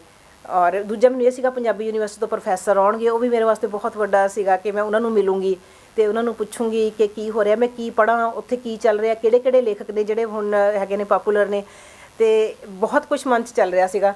ਜਦੋਂ ਮੈਂ ਉਹਨਾਂ ਦੇ ਪਹਿਲਾਂ ਜਿਹੜੀ ਉਹਨਾਂ ਦੀ ਹੁੰਦੀ ਹੈ ਮੀਟਿੰਗ ਹੁੰਦੀ ਹੈ, ਪ੍ਰੀ ਕਾਨਫਰੰਸ ਮੀਟਿੰਗਸ ਹੁੰਦੀਆਂ ਨੇ, ਮੈਂ ਉਹਨਾਂ 'ਚ ਵੀ ਜਾਣਾ ਸ਼ੁਰੂ ਕਰਤਾ। ਅਤੇ ਉਹ ਕਹਿੰਦੇ ਵੀ ਤੁਸੀਂ ਕੀ ਕਰੋਗੇ, ਤੁਹਾਡਾ ਕੀ ਰੋਲ ਹੋਏਗਾ ਸਾਡੀ ਕਾਨਫਰੰਸ 'ਚ। ਮੈਂ ਕਿਹਾ ਵੀ ਮੈਂ ਦੇਖੋ ਇੱਕ ਚੀਜ਼ ਕਰ ਸਕਦੀ ਹਾਂ ਕਿ ਤੁਹਾਡੇ ਡਿਗਨਟਰੀਜ਼ ਆਉਣਗੇ ਇੱਥੇ, ਜਿਹੜੇ ਉਹਨਾਂ ਨੇ ਪੋਲੀਟੀਕਲ ਬੰਦੇ ਬੁਲਾਏ ਹੁੰਦੇ ਨੇ, ਸਾਡਾ MP ਹੋ ਗਿਆ ਅਤੇ ਜੋ ਵੀ ਹੈ MPP ਹੋ ਗਿਆ। ਮੈਂ ਕਿਹਾ ਮੈਂ ਉਹਨਾਂ ਨੂੰ ਰਿਸੀਵ ਕਰ ਲੂੰਗੀ, ਉਹਨਾਂ ਨੂੰ ਬਿਠਾ ਦੂੰਗੀ, ਉਹਨਾਂ ਨਾਲ ਗੱਲਬਾਤ ਕਰ ਲੂੰਗੀ, ਇਹ ਤਾਂ ਮੈਂ ਕਰ ਸਕਦੀ ਹਾਂ। ਉਹ ਤੋਂ ਇਲਾਵਾ ਤੁਸੀਂ ਦੇਖ ਲਓ, ਜੋ ਕਰਨਾ ਹੋਏਗਾ ਮੈਂ ਕਰ ਲੂੰਗੀ। ਅਤੇ ਉਹ ਕਹਿੰਦੀ ਨਹੀਂ ਇਹੀ ਬਹੁਤ ਹੈ, ਕਿਉਂਕਿ ਉਹਨਾਂ ਤੋਂ ਸਾਰੇ ਪਿੱਛੇ ਨੂੰ ਹਟਦੇ ਨੇ, ਜਦੋਂ ਆ ਕੇ ਬੈਠਦੇ ਨੇ ਤਾਂ ਉਹਨਾਂ ਨਾਲ ਕੋਈ ਨਹੀਂ ਬੈਠਦਾ, ਗੱਲ ਨਹੀਂ ਕੋਈ ਕਰਦਾ। ਮੈਂ ਕਿਹਾ ਚਲੋ ਠੀਕ ਹੈ, ਫਿਰ ਮੈਂ ਕਰ ਲੂੰਗੀ। ਸੋ ਉਹੀ ਹੋਇਆ, ਮੈਂ ਉਹ ਕੰਮ ਉਹਨਾਂ ਦਾ ਕਰ ਰਹੀ ਸੀਗੀ, ਅਤੇ ਉੱਥੇ ਆਈ ਹੋਈ ਸੀਗੀ ਵੀਨਾ ਵਰਮਾ ਕਾਨਫਰੰਸ ਦੇ ਵਿੱਚ। ਅਤੇ ਲੱਕੀਲੀ ਮੈਂ ਉਹਦੀਆਂ ਉਦੋਂ 3 ਕਿਤਾਬਾਂ ਪੜ੍ਹ ਲਈਆਂ ਸੀਗੀਆਂ, ਕਿਸੇ ਨੇ ਮੈਨੂੰ ਇੱਥੋਂ ਹੀ ਭੇਜੀਆਂ ਸੀ ਕੋਰੀਅਰ ਕਰਵਾ ਕੇ ਕਿ ਇਹ ਜ਼ਰੂਰ ਪੜ੍ਹਿਓ। ਅਤੇ ਵੀਨਾ ਦੀਆਂ ਮੈਂ 3 ਫਰੰਗੀਆਂ ਦੀ ਨੂੰ, ਜੋਗੀਆਂ ਦੀ ਧੀ, ਮੁੱਲ ਦੀ ਤੀਵੀਂ, ਉਹ 3 ਮੈਂ ਪੜ੍ਹ ਬੈਠੀ ਸੀ। ਔਰ ਵੀਨਾ ਨੂੰ ਜਦ ਮੈਂ ਮਿਲੀ ਅਤੇ ਸੀਗਾ ਉਹਦੇ ਨਾਲ ਗੱਲ ਕਰਨ ਦਾ ਬੜਾ ਚਾਅ ਸੀ ਕਿ ਇਹਦੇ ਨਾਲ ਗੱਲ ਵੀ ਕਰਨੀ ਹੈ। ਉੱਥੇ ਤਾਂ ਸਾਡੀ ਕੋਈ ਗੱਲਬਾਤ ਜ਼ਿਆਦਾ ਨਹੀਂ ਹੋਈ, ਪਰ ਫਿਰ ਉਹਦੇ ਹਾਲਾਤ ਇੱਦਾਂ ਦੇ ਬਣੇ ਵੀਨਾ ਦੇ ਕਿ ਉਹ ਕਹਿੰਦੀ ਵੀ ਜਿੱਥੇ ਵੀ ਮੈਂ ਰਹਿ ਰਹੀ ਹਾਂ ਮੈਂ ਨਹੀਂ ਉੱਥੇ ਰਹਿਣਾ, ਤੂੰ ਮੈਨੂੰ ਆਪਣੇ ਨਾਲ ਲੈ ਚੱਲ। ਅਤੇ ਮੈਨੂੰ ਤਾਂ ਲੱਗਿਆ ਕਿ ਮੈਂ ਕਹਾਂ ਕਿ ਧੰਨ ਭਾਗ, ਚੱਲ ਮੇਰੇ ਨਾਲ। ਉਹਨੂੰ ਆਪਣੇ ਘਰ ਲੈ ਆਂਦਾ ਵੀਨਾ ਨੂੰ। ਅਤੇ ਜੈਂਗ ਹੋਰੀ ਉਦੋਂ ਬੈਲਜੀਅਮ ਗਏ ਹੋਏ ਸੀ, ਘਰ ਨਹੀਂ ਸੀਗੇ, ਮੈਂ ਅਤੇ ਮੇਰਾ ਬੇਟਾ ਹੀ ਘਰ ਸੀਗੇ। ਔਰ ਵੀਨਾ ਹਫ਼ਤਾ ਤੱਕ ਮੇਰੇ ਕੋਲ ਰਹੀ, ਔਰ ਵੀਨਾ ਨੇ ਆਪਣਾ ਉਹਦੇ ਨਾਲ ਉਹਦੀਆਂ ਕਹਾਣੀਆਂ ਡਿਸਕਸ ਕੀਤੀਆਂ। ਅਤੇ ਉਹ ਮੈਨੂੰ ਕਹਿ ਰਹੀ ਸੀ ਕਿ ਜਿੰਨੀ ਮੈਂ ਤੇਰੇ ਨਾਲ ਗੱਲਬਾਤ ਕਰ ਰਹੀ ਹਾਂ, ਤੇਰੇ ਕੋਲ ਜਿਹੋ ਜਿਹਾ ਐਕਸਪੀਰੀਅੰਸ ਹੈਗਾ ਪ੍ਰਵਾਸ ਦਾ, ਅਤੇ ਤੈਨੂੰ ਜ਼ਰੂਰ ਕੁਛ ਲਿਖਣਾ ਚਾਹੀਦਾ। ਅਤੇ ਮੈਂ ਕਹੂੰਗੀ ਕਹਾਣੀ ਦੀ ਸ਼ੇਪ 'ਚ ਬਾਹਰ ਆਵੇ ਤਾਂ ਚੰਗਾ। ਅਤੇ ਮੈਂ ਵੀਨਾ ਨੂੰ ਕਿਹਾ, ਵੀਨਾ ਇੱਦਾਂ ਤਾਂ ਨਹੀਂ ਹੋਣਾ, ਕਿਉਂਕਿ ਮੈਂ ਕਦੇ ਸੋਚਿਆ ਨਹੀਂ। ਮੈਂ ਤਾਂ ਸਿਰਫ ਜਿਹੜਾ ਸਾਡਾ ਲੋਕਲ ਪੇਪਰ ਹੈ ਇੱਥੋਂ ਦਾ ਐਕਸਪੋਜ਼ਿਟਰ, ਉਹਦੇ ਵਾਸਤੇ ਕਦੇ ਕੋਈ ਛੋਟਾ ਜਿਹਾ ਪੀਸ ਲਿਖ ਕੇ ਭੇਜ ਦਿੰਦੀ ਹਾਂ, ਜੋ ਵੀ ਮੇਰੇ ਲਾਈਫ ਐਕਸਪੀਰੀਅੰਸ ਦੇ ਵਿੱਚੋਂ ਨਿਕਲਦਾ। ਉਹ ਕਿ we are now the ageing parents of a 10 year old child. ਜੇ ਕਦੀ ਦਿਮਾਗ 'ਚ ਆਹ ਟੋਪਿਕ ਸਟੱਕ ਹੋ ਗਿਆ, ਮੈਂ ਉਹਦੇ 'ਤੇ ਇੱਕ ਮਿਡਲ ਜਿਹਾ ਲਿਖ ਦਿੰਦੀ ਹਾਂ, ਅਤੇ ਉਹ ਛਾਪ ਵੀ ਦਿੰਦੇ ਨੇ। ਕਹਿੰਦੀ ਵੀ ਨਹੀਂ, ਫਿਕਸ਼ਨ ਵੱਲ ਨੂੰ ਆਉਣਾ ਹੁਣ। ਮੈਂ ਕਿਹਾ ਅੱਛਾ। ਅਤੇ ਸੋ ਵੀਨਾ ਦੇ ਨਾਲ ਗੱਲ ਕਰਦੇ ਕਰਦੇ ਉਹਨੇ ਮੈਨੂੰ ਪੱਕਾ ਕਹਿ ਕੇ ਗਈ ਸੀ ਕਿ ਮੈਂ ਕੁਛ ਦੇਖਣਾ, ਹਫ਼ਤਾ 10 ਦਿਨ ਦੇ ਵਿੱਚ ਕੁਛ ਆ ਜਾਣਾ ਚਾਹੀਦਾ। ਪਰ ਮੈਂ ਸੋਚਦੀ ਸੀ ਹੁਣ ਮੈਂ ਲਿਖਾਂ ਕੀ। ਉਦੋਂ ਤੱਕ ਮੇਰੀ ਨਾਨੀ ਨੂੰ ਲੈ ਕੇ ਇਮੀਗ੍ਰੇਸ਼ਨ ਦੇ ਨਾਲ ਲੰਮੀ ਸਟਰਗਲ ਸੀਗੀ, ਜੋ ਚੱਲ ਰਹੀ ਸੀਗੀ। 7-8 ਸਾਲ ਹੋ ਚੁੱਕੇ ਸੀਗੇ ਉਹ ਸਟਰਗਲ ਨੂੰ, ਕਿ ਨਾਨੀ ਨੂੰ ਵੀਜ਼ਾ ਨਹੀਂ ਸੀ ਦੇ ਰਹੀ। ਸਾਡੀ ਜਿਹੜੀ ਹੈ ਇਮੀਗ੍ਰੇਸ਼ਨ ਡਿਪਾਰਟਮੈਂਟ ਹੈ, ਵੀਜ਼ਾ ਨਹੀਂ ਸੀ ਮਿਲ ਰਿਹਾ, ਔਰ ਉਹ ਇਕੱਲੀ ਮੈਂਬਰ ਸੀ ਪਿੱਛੇ। ਔਰ ਅਸੀਂ ਪਤਾ ਨਹੀਂ ਵਕੀਲ ਕੋਲ ਵੀ ਜਾ ਚੁੱਕੇ ਸੀਗੇ, ਅਸੀਂ ਵਕੀਲਾਂ ਨੂੰ ਵੀ ਪੁੱਛ ਲਿਆ ਸੀਗਾ, ਵਕੀਲ ਵੀ ਕਰਕੇ ਦੇਖ ਲਿਆ ਸੀ, ਕੁਛ ਨਹੀਂ ਸੀ ਹੋ ਰਿਹਾ। ਸੋ ਉਹ ਵੀਜ਼ਾ ਨਾਨੀ ਦਾ ਜਿਹੜੀ ਕਹਾਣੀ ਸੀਗੀ, ਉਹ ਤਾਂ ਅੰਦਰ ਕਿਤੇ ਬਸ ਜਿਹਨੂੰ ਕਹਿੰਦੇ ਨਾ ਬਣੀਓ ਪਈ ਸੀਗੀ, ਉਹ ਤਾਂ ਵਾਪਰੀਓ ਪਈ ਸੀਗੀ ਅੰਦਰ। ਅਤੇ ਆਪਣਾ ਪਤਾ ਨਹੀਂ, ਮੇਰਾ ਖਿਆਲ ਹੈ ਮੈਂ 2 ਸਿਟਿੰਗ ਦੇ ਵਿੱਚ ਉਹ ਕਹਾਣੀ ਲਿਖਤੀ ਸੀਗੀ ਵੀਜ਼ਾ ਨਾਨੀ ਦਾ। ਔਰ ਉਹ ਤੱਕ ਵੀਨਾ ਵਾਪਸ ਜਾ ਚੁੱਕੀ ਸੀ। ਵੀਨਾ ਨੂੰ ਮੈਂ ਉੱਥੇ ਹੀ ਭੇਜੀ ਉਹ ਕਹਾਣੀ ਈਮੇਲ ਕਰਕੇ, ਅਤੇ ਉਹ ਕਹਿੰਦੀ ਹਾਂ ਠੀਕ ਹੈ, ਪਰਫੈਕਟ, ਮੈਂ ਇੱਦਾਂ ਦੀ ਉਹ ਕਹਾਣੀ ਚਾਹੁੰਦੀ ਸੀ ਤੇਰੇ ਕੋਲੋਂ। ਅਤੇ ਬਸ ਇਹਦਾ ਨਾਂ ਮੈਂ ਰੱਖਿਆ ਸੀ ਉਹਦਾ ਨਾਂ ਨਾਨੀ ਦਾ ਵੀਜ਼ਾ। ਉਹ ਕਹਿੰਦੀ ਵੀਜ਼ਾ ਨਾਨੀ ਦਾ ਕਰ ਦਿੰਦੇ ਹਾਂ। ਮੈਂ ਕਿਹਾ ਠੀਕ ਹੈ। ਕਹਿੰਦੀ ਇਹ ਮੈਨੂੰ ਜ਼ਿਆਦਾ ਸਟਰਾਈਕਿੰਗ ਲੱਗਦਾ। ਮੈਂ ਕਿਹਾ ਠੀਕ ਹੈ। ਉਹਨੇ ਵੀਜ਼ਾ ਨਾਨੀ ਦਾ ਕਰਤਾ, ਔਰ ਉਹ ਛਪੀ ਕਹਾਣੀ ਦੇਸ਼ ਪ੍ਰਦੇਸ਼ 'ਚ। ਔਰ ਉਹ ਤੋਂ ਬਾਅਦ ਉਹ ਕਹਾਣੀ ਆਪਣੇ ਆਪ ਹੀ ਛਪਦੀ ਰਹੀ ਅਖਬਾਰਾਂ 'ਚ। ਮੈਨੂੰ ਨਹੀਂ ਪਤਾ ਕੌਣ ਕਿਹਨੂੰ ਦਿੰਦਾ ਸੀ, ਕਿੱਥੇ ਜਾਂਦੀ ਸੀ ਉਹ। ਅਲੱਗ-ਅਲੱਗ ਮੈਨੂੰ ਤਾਂ ਫੋਨ ਹੀ ਆ ਜਾਂਦਾ ਸੀ ਕਿਸੇ ਨਾ ਕਿਸੇ ਦਾ, ਅਤੇ ਜਾਂ ਫਿਰ ਮੈਨੂੰ ਆਪਣਾ ਵਟਸਐਪ ਤਾਂ ਉਦੋਂ ਨਹੀਂ ਸੀਗਾ, ਈਮੇਲ ਆ ਜਾਂਦੀ ਸੀ, ਤੁਹਾਡੀ ਕਹਾਣੀ ਅਸੀਂ ਆ ਦੇਖੋ ਪੇਪਰ ਉਹਦੀ ਕਲਿੱਪਿੰਗ ਜੀ ਨਾਲ ਭੇਜ ਕੇ ਤੁਹਾਡੀ ਕਹਾਣੀ ਅਸੀਂ ਛਪੀ ਦੇਖੀ। ਪਰ ਮਤਲਬ ਮੈਨੂੰ ਇਹ ਹੋਇਆ ਕਿ ਫਿਕਸ਼ਨ ਦੀ ਪਾਵਰ ਦੇਖੋ, when it come straight from your heart, you have a personal experience and you have little bit of ਜਿਹਨੂੰ ਕਹਿੰਦੇ ਹੁੰਦੇ ਆ ਆਪਣਾ imaginative power. Personal experience, imaginative power ਹੋ ਗਈ। ਔਰ ਉਹ ਤੋਂ ਬਾਅਦ ਤੁਸੀਂ ਥੋੜ੍ਹੀਆਂ ਜੁਗਤਾਂ ਆਪਣੀਆਂ ਯੂਜ਼ ਕਰਕੇ ਤੁਸੀਂ ਇੱਕ ਕਹਾਣੀ ਸਿਰਜ ਸਕਦੇ ਹੋ। ਇਹ ਗੱਲ ਤਾਂ ਪੱਕੀ ਬੈਠ ਗਈ ਦਿਮਾਗ ਦੇ ਵਿੱਚ। ਬਸ ਜੀ ਉਹ ਤੋਂ ਬਾਅਦ ਤਾਂ ਫਿਰ ਛੋਟੀਆਂ ਕਹਾਣੀਆਂ ਹੋਰ ਲਿਖੀਆਂ। ਇੱਕ ਦਾ ਨਾਂ ਸੀ ਪੋਟੇਟੋ ਪੈਨਕੇਕਸ, ਜਿਹਨੂੰ ਮੈਂ ਬਾਅਦ 'ਚ ਬਦਲ ਕੇ ਕੋਈ ਦੇਸ਼ ਨਾ ਜਾਣੇ ਮੇਰਾ ਕੀਤਾ, ਉਹਨੂੰ ਵੱਡਾ ਵੀ ਕੀਤਾ ਉਹ ਕਹਾਣੀ ਨੂੰ। ਅਤੇ ਤੀਜੀ ਸੀਗੀ ਜਿਨ੍ਹਾਂ ਦੇ ਰੂਪ ਨੇ ਸੋਹਣੇ। ਔਰ ਚੌਥੀ ਉਹ ਕਹਾਣੀ ਸੀਗੀ ਮੇਰੀ ਮੁਰਗਾਬੀਆਂ। ਮੁਰਗਾਬੀਆਂ ਦਾ ਸੀਗਾ ਕਿ ਮੁਰਗਾਬੀਆਂ ਦੇ ਬਾਰੇ, ਜਿਹੜਾ ਮੁਰਗਾਬੀਆਂ ਦਾ ਪ੍ਰਤੀਕ ਮੈਂ ਯੂਜ਼ ਕੀਤਾ ਮੂਲ ਵਾਸੀਆਂ ਲਈ। ਮੂਲ ਵਾਸੀਆਂ ਬਾਰੇ ਬਹੁਤ ਤਰ੍ਹਾਂ ਦੀਆਂ ਲੋਕਾਂ ਦੀਆਂ ਗਲਤ ਜਿਹੀਆਂ ਧਾਰਨਾਵਾਂ ਸੀਗੀਆਂ। ਜਿਹੜਾ ਵੀ ਕੋਈ ਸਾਡੇ ਘਰ ਆਉਂਦਾ ਸੀ ਜਾਂ ਅਸੀਂ ਉਹਨਾਂ ਦੇ ਘਰ ਜਾਂਦੇ ਸੀ, ਸਾਡੇ ਨਾਲ ਲੱਗਦਾ ਰਿਜ਼ਰਵ ਉਹਨਾਂ ਦਾ 20 ਮਿੰਟ ਦੀ ਡਰਾਈਵ ਹੈ, ਅਤੇ ਉਹ ਕਹਿੰਦੇ ਸੀਗੇ ਵੀ ਉੱਧਰ ਤਾਂ ਕੋਈ ਬੰਦਾ ਜਿਹੜਾ ਹੈਗਾ ਨਾ ਬਿਲਕੁਲ ਜਾਵੇ ਹੀ ਨਾ, ਉਹ ਤਾਂ ਚਲਦੀ ਕਾਰ ਦਾ ਟਾਇਰ ਉਤਾਰ ਲੈਣ। ਉਹਨਾਂ ਨੂੰ ਇੰਨੇ ਚੋਰ ਉਚੱਕੇ ਤਰ੍ਹਾਂ ਦਾ ਮੰਨਿਆ ਗਿਆ ਸੀਗਾ ਉਹਨਾਂ ਨੂੰ। ਉੱਧਰ ਤੋਂ ਉੱਥੇ ਕ੍ਰਾਈਮ ਬਹੁਤ ਹੈ, ਉਹ ਤਾਂ ਚੋਰੀਆਂ ਬਹੁਤ ਕਰਦੇ ਨੇ, ਅਤੇ ਉੱਥੇ ਦਾ ਡਰੱਗ ਬਹੁਤ ਹੈ। ਅਤੇ ਮੈਂ ਸੋਚਦੀ ਸੀ ਕਿ ਉਹਨਾਂ ਦੀ ਇੰਨੀ ਗੱਲ ਕਿਉਂ ਹੁੰਦੀ ਹੈ, ਇੰਨੀ ਨੈਗੇਟਿਵਿਟੀ ਦੇ ਵਿੱਚ ਉਹਨਾਂ ਦੀ ਗੱਲ ਕਿਉਂ ਹੁੰਦੀ ਹੈ। ਉਹ ਵੀ ਤਾਂ ਆਫਟਰ ਆਲ ਆਪਣਾ ਇਹਨਾਂ ਦਾ ਹੀ ਹਿੱਸਾ ਹੀ ਨੇ। ਉਦੋਂ ਤੱਕ ਜਿਹੜਾ ਮੇਰਾ ਕੱਪੜੇ ਦਾ ਸਟੋਰ ਸੀਗਾ, ਉੱਥੇ ਮੈਨੂੰ ਉਹ ਕਦੇ ਗਾਹੇ ਬਗਾਹੇ ਲੈਣ ਕੱਪੜਾ ਆ ਜਾਂਦੇ ਸੀਗੇ ਇਹ ਮੂਲ ਵਾਸੀ। ਜਿਹੜਾ ਮੈਂ ਟੋਮਾ ਕਰੈਕਟਰ ਉਹਦੇ 'ਚ ਕ੍ਰੀਏਟ ਕੀਤਾ, ਉਹ ਇੱਕ ਟੋਮਾ ਦੇ ਵਿੱਚ 1000 ਮੂਲ ਵਾਸੀਆਂ ਦੀਆਂ ਗੱਲਾਂ ਹੋਣਗੀਆਂ ਜਿਹੜੀਆਂ ਸੁਣੀਆਂ ਹੋਈਆਂ ਸੀਗੀਆਂ। ਉਹ ਤਾਂ ਫਿਰ ਇੱਕ ਦੇ ਥਰੂ ਹੀ ਕਰਵਾਉਣੀ ਸੀ ਨਾ ਗੱਲ, ਤਾਂ ਟੋਮਾ ਦੇ ਥਰੂ ਹੀ ਕਰਾਉਣੀ ਸੀਗੀ ਉਹ। ਸੋ ਇਹ ਨਹੀਂ ਹੈ ਕਿ ਟੋਮਾ ਹਰੇਕ ਵਾਰੀ ਉੱਥੇ ਆਉਂਦੀ ਸੀ ਅਤੇ ਟੋਮਾ ਹੀ ਮੈਨੂੰ ਹਰੇਕ ਕੁਛ ਦੱਸਦੀ ਸੀਗੀ। ਹੋਰ ਬਹੁਤ ਲੋਕਾਂ ਦਾ ਦੱਸਿਆ ਹੋਇਆ ਉਹ ਟੋਮਾ ਦੇ ਥਰੂ ਬਾਹਰ ਆਇਆ। ਸੋ ਮੈਨੂੰ ਇਹ ਸੀਗਾ, ਉੱਧਰੋਂ ਜੈਂਗ ਹੋਰੀ ਮੈਨੂੰ ਦੱਸਦੇ ਰਹਿੰਦੇ ਸੀਗੇ ਮੂਲ ਵਾਸੀਆਂ ਦੇ ਬਾਰੇ। ਕਹਿੰਦੇ ਵੀ ਇਹ ਸਾਰਾ ਕੁਛ ਜਿਹੜਾ ਹੈਗਾ ਨਾ, ਇਹਨਾਂ ਦੇ ਸਾਜ਼ਿਸ਼ ਹੈ ਮੂਲ ਵਾਸੀਆਂ ਦੇ ਅਗੇਂਸਟ, ਇਹਨਾਂ ਦੀ ਗੋਰਿਆਂ ਦੀ ਕੀਤੀ ਹੋਈ।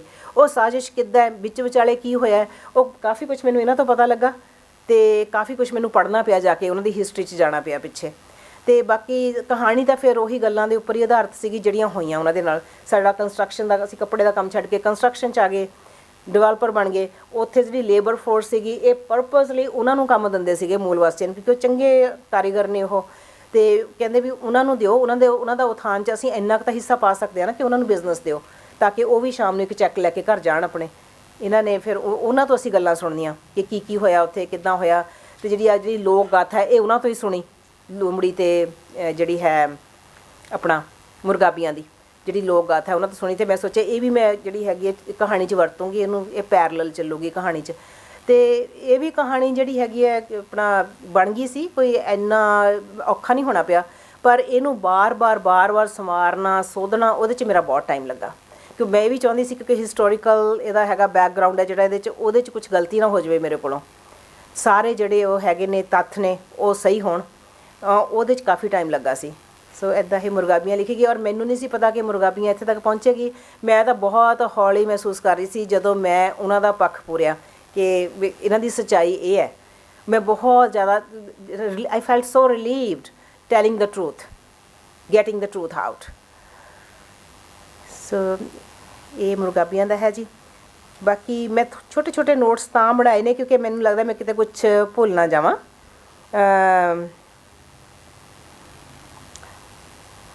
ਇਹ ਤੋਂ ਬਾਅਦ ਫਿਰ ਕਿਤਾਬ ਤੁਹਾਡੇ ਕੋਲ ਆ ਗਈ ਹੈ। ਉਹ ਤੋਂ ਬਾਅਦ ਜਿਹੜੀਆਂ ਅਗਲੀਆਂ ਕਹਾਣੀਆਂ ਨੇ ਮੇਰੀਆਂ, ਅਹਾਤ ਰੂਥ ਹੈਗੀ ਹੈ, ਸੂਲਾਂ ਵਰਗੇ ਪੱਤੇ ਨੇ, ਪਤਾ ਨਹੀਂ ਤੁਹਾਡੇ 'ਚੋਂ ਹਲੇ ਕਿਸੇ ਨੇ ਉਹ ਪੜ੍ਹੀ ਹੈ ਕਿ ਨਹੀਂ।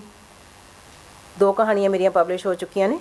ਅਤੇ ਆਪਣਾ ਉਹਦੇ 'ਚ ਵੀ ਇਹੀ ਹੈ ਕਿ ਜਿਹੜਾ ਹੈਗਾ ਪਹਿਲਾ ਸੂਲਾਂ ਵਾਲੇ ਪੱਤੇ ਦੇ ਵਿੱਚ ਨਿੱਜੀ ਅਨੁਭਵ ਨੂੰ ਬੇਸ ਬਣਾ ਕੇ, ਉਹ ਤੋਂ ਬਾਅਦ ਉਹਨੂੰ ਜਿਹੜਾ ਹੈਗਾ ਉਹਦਾ ਸਾਇੰਟੀਫਿਕ ਪਾਰਟ ਹੈ, ਉਹਨੂੰ ਉਹ ਮੇਰੇ ਵਾਸਤੇ ਕੋਈ ਔਖਾ ਨਹੀਂ ਸੀਗਾ ਕਿਉਂਕਿ ਬੈਕਗਰਾਊਂਡ ਥੋੜ੍ਹੀ ਜਿਹੀ ਸਾਇੰਸ ਦੀ ਹੋਣ ਕਰਕੇ। ਮੇਰੀ BSc ਛੁੱਟੀ ਸੀਗੀ ਅਤੇ ਮੈਂ ਤਾਂ ਕਰਕੇ ਮੈਨੂੰ ਉਹਦਾ ਉਹ ਜਿਹੜਾ ਹੈਗਾ ਸਾਇੰਟੀਫਿਕ ਪਾਰਟ ਹੈ ਉਹਨੂੰ ਸਮਝਣਾ ਜਾਂ ਉਹਨੂੰ ਉਹਦੇ 'ਚ ਗਲਪ ਦੇ ਵਿੱਚ ਵਰਤਣਾ, ਉਹ ਮੇਰੇ ਲਈ ਕੋਈ ਬਹੁਤਾ ਔਖਾ ਕੰਮ ਨਹੀਂ ਸੀਗਾ। ਅਤੇ ਸੂਲਾਂ ਵਰਗੇ ਪੱਤੇ ਕਹਾਣੀ ਇੱਦਾਂ ਹੋ ਗਈ ਹੈ। ਅਤੇ ਅਹਾਤ ਰੂਥ ਦੇ ਵਿੱਚ ਜਿਹੜਾ ਹੈਗਾ ਉਹ ਯਹੂਦੀਆਂ ਨਾਲ ਹੋਇਆ ਸਿਸਟੇਮੈਟਿਕ ਜਿਹੜਾ ਹੈਗਾ ਉਹਨਾਂ ਦੀ ਐਕਸਪਲੋਇਟੇਸ਼ਨ ਹੈ ਅਤੇ ਉਹਨਾਂ ਦੀ ਨਸਲਕੁਸ਼ੀ ਹੈ, ਉਹਨੂੰ ਫਿਕਸ਼ਨ 'ਚ ਲੈ ਕੇ ਆਉਂਦਾ। ਅਹਾਤ ਰੂਥ ਕਹਾਣੀ ਇਹ ਹੈਗੀ ਹੈ।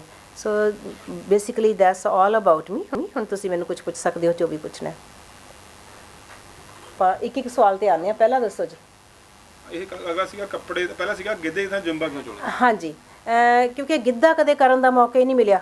ਕਦੇ ਕਾਲਜ ਦੀ ਲਾਈਫ ਇੱਦਾਂ ਦੀ ਜਿਹੜੀ ਸਾਇੰਸ ਸਟੂਡੈਂਟ ਸੀਗੀ, ਸਾਨੂੰ ਤਾਂ ਬਿਲਕੁਲ ਹੀ ਉਸ ਟਾਈਮ ਕਲਚਰਲ ਐਕਟੀਵਿਟੀਜ਼ ਤੋਂ ਕੱਟ ਆਫ ਕੀਤਾ ਜਾਂਦਾ ਸੀਗਾ। ਅਤੇ ਇੱਧਰ ਜਿਹੜਾ ਸੀਗਾ ਪਲੇਗਰਾਊਂਡ ਸੀਗਾ, ਉੱਥੇ ਬੰਦਾ ਬੈਠਾ ਹੁੰਦਾ ਸੀਗਾ ਕਿ ਆਰਟਸ ਵਾਲੇ ਨੂੰ ਉੱਧਰ ਜਾਣ ਦੇਣਾ, ਸਾਇੰਸ ਵਾਲਾ ਬੰਦਾ ਉੱਧਰ ਨਹੀਂ ਜਾਏਗਾ। ਸਾਨੂੰ ਸਾਲ 'ਚ ਇੱਕ ਵਾਰ ਦਿਖਾਇਆ ਜਾਂਦਾ ਸੀ playground, back in those days, I'm talking 1977। So ਗਿੱਧੇ ਵੱਲ ਕਦੇ, ਹਾਲਾਂਕਿ ਚਾਅ ਬਹੁਤ ਸੀ, ਪਰ ਗਿੱਧੇ ਵੱਲ ਕਦੇ ਹੋਇਆ ਹੀ ਨਹੀਂ, ਰੁਝਾਨ ਨਹੀਂ ਹੋਇਆ। ਅਤੇ ਜ਼ੁੰਬਾ ਵੀ ਤਾਂ ਚੁਣਿਆ ਗਿਆ ਕਿਉਂਕਿ ਜਿਮ ਜਾਣਾ ਬਹੁਤ ਰੈਗੂਲਰ ਹੈ, ਮੈਰਾਥਨਸ ਬਹੁਤ ਰੈਗੂਲਰ ਨੇ ਮੇਰੀਆਂ ਅਤੇ ਜੈਂਗ ਦੀਆਂ। ਅਤੇ ਇੱਕ ਤਰ੍ਹਾਂ ਦੀ ਉਹ ਬਾਡੀ ਦੇ ਵਿੱਚ ਇੱਕ ਤਰ੍ਹਾਂ ਦੀ ਉਹ ਇੰਟੈਂਸਿਟੀ ਹੈ, ਫਿਜ਼ੀਕਲ ਕਪੈਸਿਟੀ ਹੈ ਕਿ ਤੁਸੀਂ ਜ਼ੁੰਬੇ ਵਰਗੀ ਜਾਂ ਤੁਸੀਂ ਜਿਹੜਾ ਭੰਗੜੇ ਵਰਗੀ ਜਿਹੜੀ ਹੈਗੀ ਹੈ ਹਾਈ ਇੰਟੈਂਸਿਟੀ ਕਾਰਡੀਓ ਹੈ ਜਿਹੜਾ ਤੁਸੀਂ ਕਰ ਸਕਦੇ ਹੋ, ਜਿਹੜਾ ਕਿ ਮੈਂ ਅੱਜ ਤੱਕ ਵੀ ਕਰਦੀ ਹਾਂ ਔਰ ਮੈਂ ਕੱਲ੍ਹ ਵੀ ਕਰਕੇ ਆਈ ਹਾਂ। ਇੱਕ ਸਵਾਲ ਹੈਗਾ ਕਿ ਤੁਸੀਂ ਅੰਗਰੇਜ਼ੀ ਤੁਹਾਡੀ ਬਹੁਤ ਵਧੀਆ ਸੀਗੀ, ਅਤੇ ਅੰਗਰੇਜ਼ੀ 'ਚ ਕਿਉਂ ਨਹੀਂ ਤੁਸੀਂ ਲਿਖਿਆ? ਹਾਂਜੀ, ਅੰਗਰੇਜ਼ੀ 'ਚ ਮੈਂ ਜਿੱਦਾਂ ਦੱਸਿਆ ਲਿਖਦੀ ਰਹੀ, ਆਪਣੇ ਲੋਕਲ ਨਿਊਜ਼ਪੇਪਰ ਵਾਸਤੇ ਲਿਖਦੀ ਰਹੀ। ਅਤੇ ਪਰ at the end of the day ਮੈਨੂੰ ਲੱਗਦਾ ਸੀਗਾ ਕਿ ਉਹ ਐਕਸਪ੍ਰੈਸ਼ਨ ਨਹੀਂ ਆਇਆ ਮੇਰੇ ਉਹਦੇ 'ਚ ਲਿਖਣ 'ਚ, ਜਿਹੜਾ ਮੈਂ ਕਹਿਣਾ ਚਾਹੁੰਦੀ ਸੀ ਉਹ ਗੱਲ ਨਹੀਂ ਹੋ ਪਾਈ ਕਿਉਂਕਿ ਇੰਗਲਿਸ਼ ਕੋਈ ਐਡੀ ਵੀ ਚੰਗੀ ਨਹੀਂ ਸੀ ਕਿ ਮੈਂ ਕੋਈ ਸਿਸਟੇਮੈਟਿਕਲੀ ਉਹਨੂੰ ਸਿੱਖਿਆ ਜਾਂ ਕਿੱਦਾਂ। ਆਪਣੇ ਆਪ ਹੀ self improved, self developed, self reading ਦੇ ਥਰੂ ਜੋ ਕੁਛ ਮੇਰੇ ਕੋਲ ਸੀਗਾ। ਪਰ ਮੈਨੂੰ ਰੀਅਲੀ ਨਹੀਂ ਲੱਗਿਆ ਕਿ ਮੈਂ 100% ਉਹਦੇ ਨਾਲ ਜਸਟਿਸ ਕਰ ਸਕੀ ਹਾਂ ਜੋ ਮੈਂ ਲਿਖਿਆ। ਇਹ ਮੈਨੂੰ ਬੋਦਰ ਕਰਦੀ ਸੀ ਅੰਦਰੋਂ ਇਹ ਫੀਲਿੰਗ। ਅਤੇ ਦੂਜੀ ਗੱਲ, ਜਦੋਂ 2011 ਦੀ ਕਾਨਫਰੰਸ ਹੋਈ ਉਦੋਂ ਕਿਸੇ ਦੇ ਘਰ ਇੱਕ ਕਿਤਾਬ ਸੁੱਟੀ ਹੋਈ ਸੀ, ਮੇਰੇ ਖਿਆਲ ਇੱਥੋਂ ਦਾ ਹੀ ਸੀ, ਆਪਣੀ ਪੰਜਾਬੀ ਯੂਨੀਵਰਸਿਟੀ ਦੀ ਛਪੀ ਕਿਤਾਬ ਸੀ ਉਹ, ਅਤੇ ਹਰਪਾਲ ਸਿੰਘ ਪੰਨੂ ਹੋਰਾਂ ਦੀ ਸੀ। ਇਹਨਾਂ ਨੇ ਰਵਿੰਦਰਨਾਥ ਟੈਗੋਰ ਦੀ ਜੀਵਨ 'ਤੇ ਕੁਛ ਸੀ ਉਹਨਾਂ ਦੀ, ਹੀ ਸ਼ੈਡ ਲਾਈਟ ਔਨ ਗੁਰੂਦੇਵਸ ਲਾਈਫ, ਉਹਦੇ 'ਚੋਂ ਸਾਰੀ ਕਿਤਾਬ ਉਹਨਾਂ ਦੇ ਬਾਰੇ ਹੀ ਸੀਗੀ।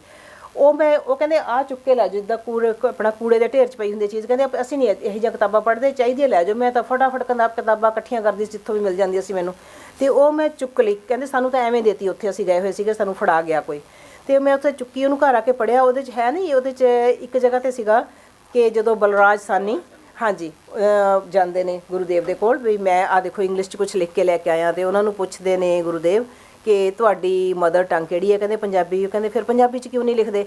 ਕਹਿੰਦੇ ਪੰਜਾਬੀ ਕੋਈ ਜਿਹੜੀ ਹੈਗੀ ਹੈ ਤਾਂ ਬੜੀ ਫੂਹੜ ਜਿਹੀ ਹੈਗੀ ਹੈ ਬੋਲੀ ਹੈ, ਇਹਦੇ 'ਚ ਲਿਖਣ ਦਾ ਕੋਈ ਫਾਇਦਾ, ਕਿਹੜੀ ਦੂਰ ਤੱਕ ਜਾਂਦੀ ਹੈ ਗੱਲ। ਉਹ ਕਹਿੰਦੇ ਮੈਂ ਤਾਂ ਬੰਗਾਲੀ 'ਚ ਲਿਖਦਾ, ਮੇਰੀ ਤਾਂ ਬਹੁਤ ਦੂਰ ਤੱਕ ਗਈ ਹੈ। ਸੋ ਉਹ ਗੱਲ ਉਹਨਾਂ ਦੇ ਵੀ ਖਾਨੇ ਪੈ ਗਈ ਸੀ ਉਸ ਟਾਈਮ, ਤੇ ਮੇਰੇ ਵੀ ਪੈ ਗਈ ਸੀ ਉਹ ਪੜ੍ਹ ਕੇ। ਤੇ ਫਿਰ ਮੈਂ ਆਲ ਟੁਗੈਦਰ ਮੈਂ ਉਦੋਂ ਡਿਸਾਈਡ ਕਰ ਲਿਆ ਸੀ ਮੈਂ ਜੇ ਲਿਖੂੰਗੀ ਪੰਜਾਬੀ 'ਚ ਲਿਖੂੰਗੀ। ਹਾਲੇ ਵੀ ਤੁਸੀਂ ਦੇਖੋ ਕਿ ਮੇਰੀ ਜਿਹੜੀ ਭਾਸ਼ਾ ਪੰਜਾਬੀ ਦੀ, ਮੈਂ ਬਿਲਕੁਲ ਜਿਹੜੀ ਮੇਰੀ ਸ਼ੈਲੀ ਹੈ ਸਰਲ ਹੈ, ਬਿਲਕੁਲ ਸਰਲ ਹੈ ਉਹ। ਮੈਂ ਕੋਈ ਬਹੁਤੇ ਜਿਹੜੇ ਹੈਗੇ ਨੇ ਉਹਨੂੰ ਮੈਟਾਫਰ 'ਚ ਨਹੀਂ ਲਿਖਦੀ, ਮੈਂ ਕੁਛ ਨਹੀਂ ਕਰਦੀ। ਤੇ ਜਿੱਦਾਂ ਮੈਂ ਆਪਣੇ ਵੱਲੋਂ ਆਈ ਗਿਵ ਮਾਈ ਬੈਸਟ। ਔਰ ਹਾਲੇ ਵੀ ਜਿਹੜੀ ਹੈਗੀ ਹੈ ਕੋਸ਼ਿਸ਼ ਜਾਰੀ ਹੈ, ਪੜ੍ਹਨਾ ਜਾਰੀ ਹੈ, ਸਿੱਖਣਾ ਜਾਰੀ ਹੈ, ਔਰ ਇਹ ਰਹੇਗਾ till the end of my life. I would be a student of Punjabi. ਹਾਂਜੀ ਅਗਲਾ ਹੈ ਵੀ ਕੱਪੜੇ ਦਾ ਸਟੋਰ ਖੋਲ੍ਹਣ ਦਾ ਵਿਚਾਰ ਕਿਵੇਂ ਬਣਿਆ, ਜਦ ਕਿ ਇਹ ਪੰਜਾਬੀਆਂ ਦਾ ਕੈਨੇਡਾ ਵਿੱਚ ਰਵਾਇਤੀ ਬਿਜ਼ਨਸ ਨਹੀਂ ਹੈ? ਨਹੀਂ, ਆਪਣੇ ਪੰਜਾਬੀਆਂ ਦੇ ਬਹੁਤ ਕੱਪੜੇ ਦੇ ਸਟੋਰ ਨੇ, ਜਿਹੜੇ ਗਾਰਮੈਂਟਸ ਦੇ ਸਟੋਰ ਨੇ, ਜਿੱਥੇ ਉਹ ਟੀ-ਸ਼ਰਟਾਂ ਵੇਚਦੇ ਨੇ। ਬਣਾਉਣ ਦੀ ਗੱਲ, ਅੱਛਾ ਹਾਂਜੀ। ਉਹਦੀ ਸਟੋਰੀ ਵੈਸੇ ਜੈਂਗ ਹੋਰੀ ਦੱਸਣ ਤਾਂ ਚੰਗਾ ਕਿ ਕੱਪੜੇ ਦਾ ਜਿਹੜਾ ਬਿਜ਼ਨਸ ਸੀਗਾ ਉਹ ਜਿਹੜਾ ਸੀਗਾ ਸਾਡੀ ਉਹਦੀ ਟਰਨਓਵਰ 20 ਮਿਲੀਅਨ ਸਾਲ ਦੀ ਸੀ ਬੈਕ ਇਨ 1988। ਫਿਰ ਇੱਕਦਮ ਹੀ ਜਿਹੜਾ ਹੈਗਾ ਅਮਰੀਕਾ ਦੇ ਨਾਲ ਫ੍ਰੀ ਟ੍ਰੇਡ ਹੋ ਗਿਆ ਕਿ ਜਿਹੜੇ ਡਿਊਟੀ ਸੀਗੀ, ਟੈਕਸ ਲੱਗਦਾ ਸੀ ਕੱਪੜੇ ਦੇ ਉੱਪਰ, ਉਹ ਸਾਰਾ ਖਤਮ ਕਰਤਾ ਅਮਰੀਕਾ ਨੇ। ਉੱਧਰੋਂ ਕੱਪੜਾ ਜਿਹੜਾ ਹੈ, ਕਿਉਂਕਿ ਉਹ ਸਾਡੇ ਨਾਲੋਂ ਕਿਤੇ ਵੱਡਾ ਹੈ, ਉਹਨਾਂ ਦੀਆਂ ਮਿੱਲਾਂ ਸਾਡੇ ਨਾਲੋਂ ਕਿਤੇ ਵੱਡੀਆਂ ਨੇ, ਉਹ ਲੋਕਾਂ ਨੇ ਸਾਡੇ ਓਵਰਨਾਈਟ ਸਾਰੇ ਆਰਡਰ ਕੈਂਸਲ ਕਰਕੇ, ਜਿਹੜੇ ਸਾਡੇ ਉਹਨੇ 2-2 3-3 ਸਾਲ ਦੇ ਆਰਡਰ ਸਾਨੂੰ ਦਿੱਤੇ ਹੋਏ ਸੀ, ਇਹ ਮਸ਼ੀਨਾਂ 3 ਸਾਲ ਸਾਡੇ ਇੱਕ ਆਰਡਰ 'ਤੇ ਚੱਲਣਗੀਆਂ, ਉਹਨਾਂ ਨੇ ਓਵਰਨਾਈਟ ਉਹ ਕੈਂਸਲ ਕਰਤੇ ਆਰਡਰ। ਔਰ ਸਿਚੁਏਸ਼ਨ ਇੱਕਦਮ ਹੀ ਇੰਨੀ ਡਿਸਰਪਟਿਵ ਹੋ ਗਈ ਕਿ ਤੁਹਾਨੂੰ ਜਿਹੜੇ ਬੈਂਕਾਂ ਨੇ ਆਪਣਾ ਲੋਨ ਕਾਲ ਕਰ ਲਿਆ। ਤੁਹਾਨੂੰ ਪਤਾ ਉੱਥੇ ਸਾਰਾ ਕੁਝ ਲੋਨ 'ਤੇ ਹੀ ਚੱਲਦਾ, ਬਿਜ਼ਨਸ ਲੋਨ ਸੀਗੇ, ਮਸ਼ੀਨਾਂ ਬੈਂਕਾਂ ਤੋਂ ਪੈਸਾ ਲੈ ਕੇ ਲਈਆਂ ਹੋਈਆਂ ਸੀਗੀਆਂ। ਸੋ ਮੈਂ ਇੰਨਾ ਹੀ ਦੱਸਾਂਗੀ। ਔਰ ਉਹ ਤੋਂ ਬਾਅਦ ਜਿਹੜਾ ਹੈਗਾ ਸਾਨੂੰ ਆਪਣਾ ਕੱਪੜੇ ਦੇ ਬਿਜ਼ਨਸ ਦੇ ਵਿੱਚੋਂ ਬਾਹਰ ਨਿਕਲ ਕੇ ਸਾਨੂੰ ਦੂਜਾ ਕੋਈ ਅਲਟਰਨੇਟਿਵ ਸੋਚਣਾ ਪਿਆ। ਥੋੜ੍ਹੀ ਜਿਹੀ ਡਿਵੈਲਪਮੈਂਟ ਦਾ ਕੰਮ ਇਹ ਕਰਦੇ ਸੀ ਨਾਲ ਜਦੋਂ ਕੱਪੜੇ ਦਾ ਬਿਜ਼ਨਸ ਵੀ ਸੀਗਾ, ਸਪੇਅਰ ਪੈਸਾ ਉੱਧਰ ਥੋੜ੍ਹਾ ਜਿਹਾ ਇਨਵੈਸਟ ਕਰ ਦੇਣਾ। ਸੋ ਉਹ ਐਕਸਪੀਰੀਅੰਸ ਵੀ ਨਾਲ ਹੋ ਗਿਆ ਸੀਗਾ ਪ੍ਰਾਪਰਟੀ ਵਾਲਾ, ਰੀਅਲ ਸਟੇਟ ਦਾ। ਸੋ ਫਿਰ ਇਹਨਾਂ ਨੇ ਉਹ ਲੜ ਫੜ ਲਿਆ। ਪਰ ਕੱਪੜੇ ਦੇ ਬਿਜ਼ਨਸ ਕਿੱਦਾਂ ਆਏ ਉਹ ਇਹ ਦੱਸਣਗੇ। ਇੱਕ ਸਵਾਲ ਹੋ ਰਿਹਾ ਜੀ, ਜੈਂਗ ਨੂੰ ਕਿਵੇਂ ਮਿਲੇ? ਮਾਈ ਗੁੱਡਨੈਸ।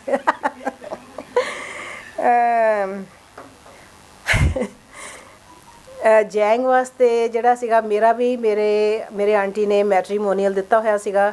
ਗੱਲ ਹੈਗੀ ਹੈ ਇਹ 92 ਦੇ ਐਂਡ ਦੀ ਹੋਏਗੀ। ਅਤੇ ਮੇਰਾ ਵੀ ਮੈਟਰੀਮੋਨੀਅਲ ਟ੍ਰਿਬਿਊਨ 'ਚ ਦਿੱਤਾ ਹੋਇਆ ਸੀਗਾ, ਅਤੇ ਉਹ ਆਪ ਹੀ ਕਰਦੇ ਰਹਿੰਦੇ ਸੀ। ਮੈਂ ਤਾਂ ਆਫਿਸ ਚਲੀ ਜਾਂਦੀ ਸੀ ਅਤੇ ਉਹ ਆਪ ਹੀ ਲੋਕਾਂ ਦੇ ਨਾਲ ਡੀਲ ਕਰਦੇ ਰਹਿੰਦੇ ਸੀ। ਜਿਹੜਾ ਵੀ ਕੋਈ ਆਪਣਾ ਜਵਾਬ ਆਉਂਦਾ ਸੀਗਾ, ਪਹਿਲਾਂ ਤਾਂ ਉਹੀ ਸਕਰੀਨ ਕਰਦੇ ਸੀ ਕਿ ਸ਼ੀ ਵਾਜ਼ ਐਨ ਆਰਮੀ ਆਫਿਸਰਸ ਵਾਈਫ। ਉਹਨੂੰ ਟੀਚਰ ਆਪ ਰਹੇ ਸੀਗੇ ਉਹਨਾਂ ਦੀ ਸਕਰੀਨਿੰਗ ਜਿਹੜੀ ਸੀਗੀ ਬਹੁਤ ਚੰਗੀ ਸੀ। ਕਿਸੇ ਨੂੰ ਆਪਣਾ ਜਿਹੜਾ ਹੈਗਾ ਗੱਲਬਾਤ ਕਰਕੇ ਕਹਿਣਾ ਵੀ ਕੋਈ ਨਹੀਂ ਅਸੀਂ ਤੁਹਾਨੂੰ ਦੱਸਾਂਗੇ, ਕੋਈ ਨਹੀਂ, ਫਿਰ ਕੋਈ ਨਹੀਂ, ਤੁਸੀਂ ਸਾਡੇ ਫੋਨ ਦੀ ਵੇਟ ਕਰਿਓ। ਇਹਦਾ ਮਤਲਬ ਕਿ ਕਾਟਾ ਇਹ ਬੰਦੇ ਹਨ। ਸੋ ਇੱਦਾਂ ਕਾਫੀ ਕੁਛ ਹੁੰਦਾ ਰਿਹਾ।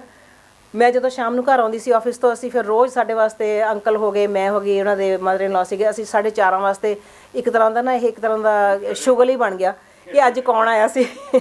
ਕੋਈ ਮਿਠਾਈ ਦਾ ਡੱਬਾ ਚੱਕ ਕੇ ਲੈ ਕੇ ਆਇਆ, ਉਹਨਾਂ ਦੇ ਮੇਰੇ ਮੂਹਰੇ ਮਿਠਾਈ ਕਰ ਦੇਣੀ, ਭਜਾ ਤਾਂ ਉਹਨਾਂ ਨੂੰ ਦਿੱਤਾ, ਪਰ ਉਹ ਮਿਠਾਈ ਦਾ ਡੱਬਾ ਨਹੀਂ ਲੈ ਕੇ ਗਏ, ਮੋੜ ਕੇ ਆਪਣਾ ਖਾਓ, ਹੁਣ ਚਾਹ ਚੂ ਬਣਾਓ। ਇੱਦਾਂ ਕਾਫੀ ਕੁਛ ਚੱਲਦਾ ਰਿਹਾ। ਅਤੇ ਉਹ ਤੋਂ ਬਾਅਦ ਇਹਨਾਂ ਦਾ ਵੀ ਮੈਟਰੀਮੋਨੀਅਲ ਦਿੱਤਾ ਹੋਇਆ ਸੀਗਾ ਅਖਬਾਰ ਦੇ ਵਿੱਚ। ਆਂਟੀ ਨੇ ਇਹਨਾਂ ਦੇ ਮੈਟਰੀਮੋਨੀਅਲ ਨੂੰ ਰਿਸਪੌਂਡ ਕੀਤਾ ਅਤੇ ਮੈਨੂੰ ਵੀ ਦੱਸਿਆ, ਕਹਿੰਦੇ ਵੀ ਮੈਨੂੰ ਆਹ ਵੀ ਠੀਕ ਲੱਗਾ ਕੈਨੇਡਾ ਤੋਂ, ਅਤੇ ਮੈਂ ਇਹਨਾਂ ਨੂੰ ਰਿਸਪੌਂਡ ਕਰਤਾ। ਮੈਂ ਕਿਹਾ ਚਲੋ ਠੀਕ ਹੈ।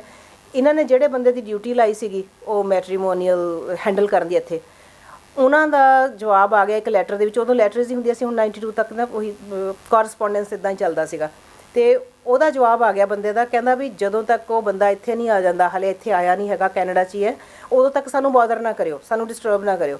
ਆਂਟੀ ਕਹਿੰਦੀ ਇਹ ਤਾਂ ਬੜੇ ਭੈੜੇ ਜਿਹੇ ਲੱਗਦੇ ਨੇ ਵੀ ਇੰਨੇ ਰੂਡ, ਜਿਹੜਾ ਵੀ ਹੁਣ ਸਾਨੂੰ ਬੋਦਰ ਨਾ ਕਰਿਓ, ਇਹ ਕੀ ਮਤਲਬ ਹੋਇਆ? ਮੈਂ ਕਿਹਾ ਹਾਂਜੀ ਆਂਟੀ, ਹੁਣ ਜੇ ਇਹ ਆਣ ਵੀ ਇਹਨਾਂ ਨੂੰ ਭਜਾ ਦਿਓ। ਮੈਂ ਆਂਟੀ ਨੂੰ ਕਿਹਾ।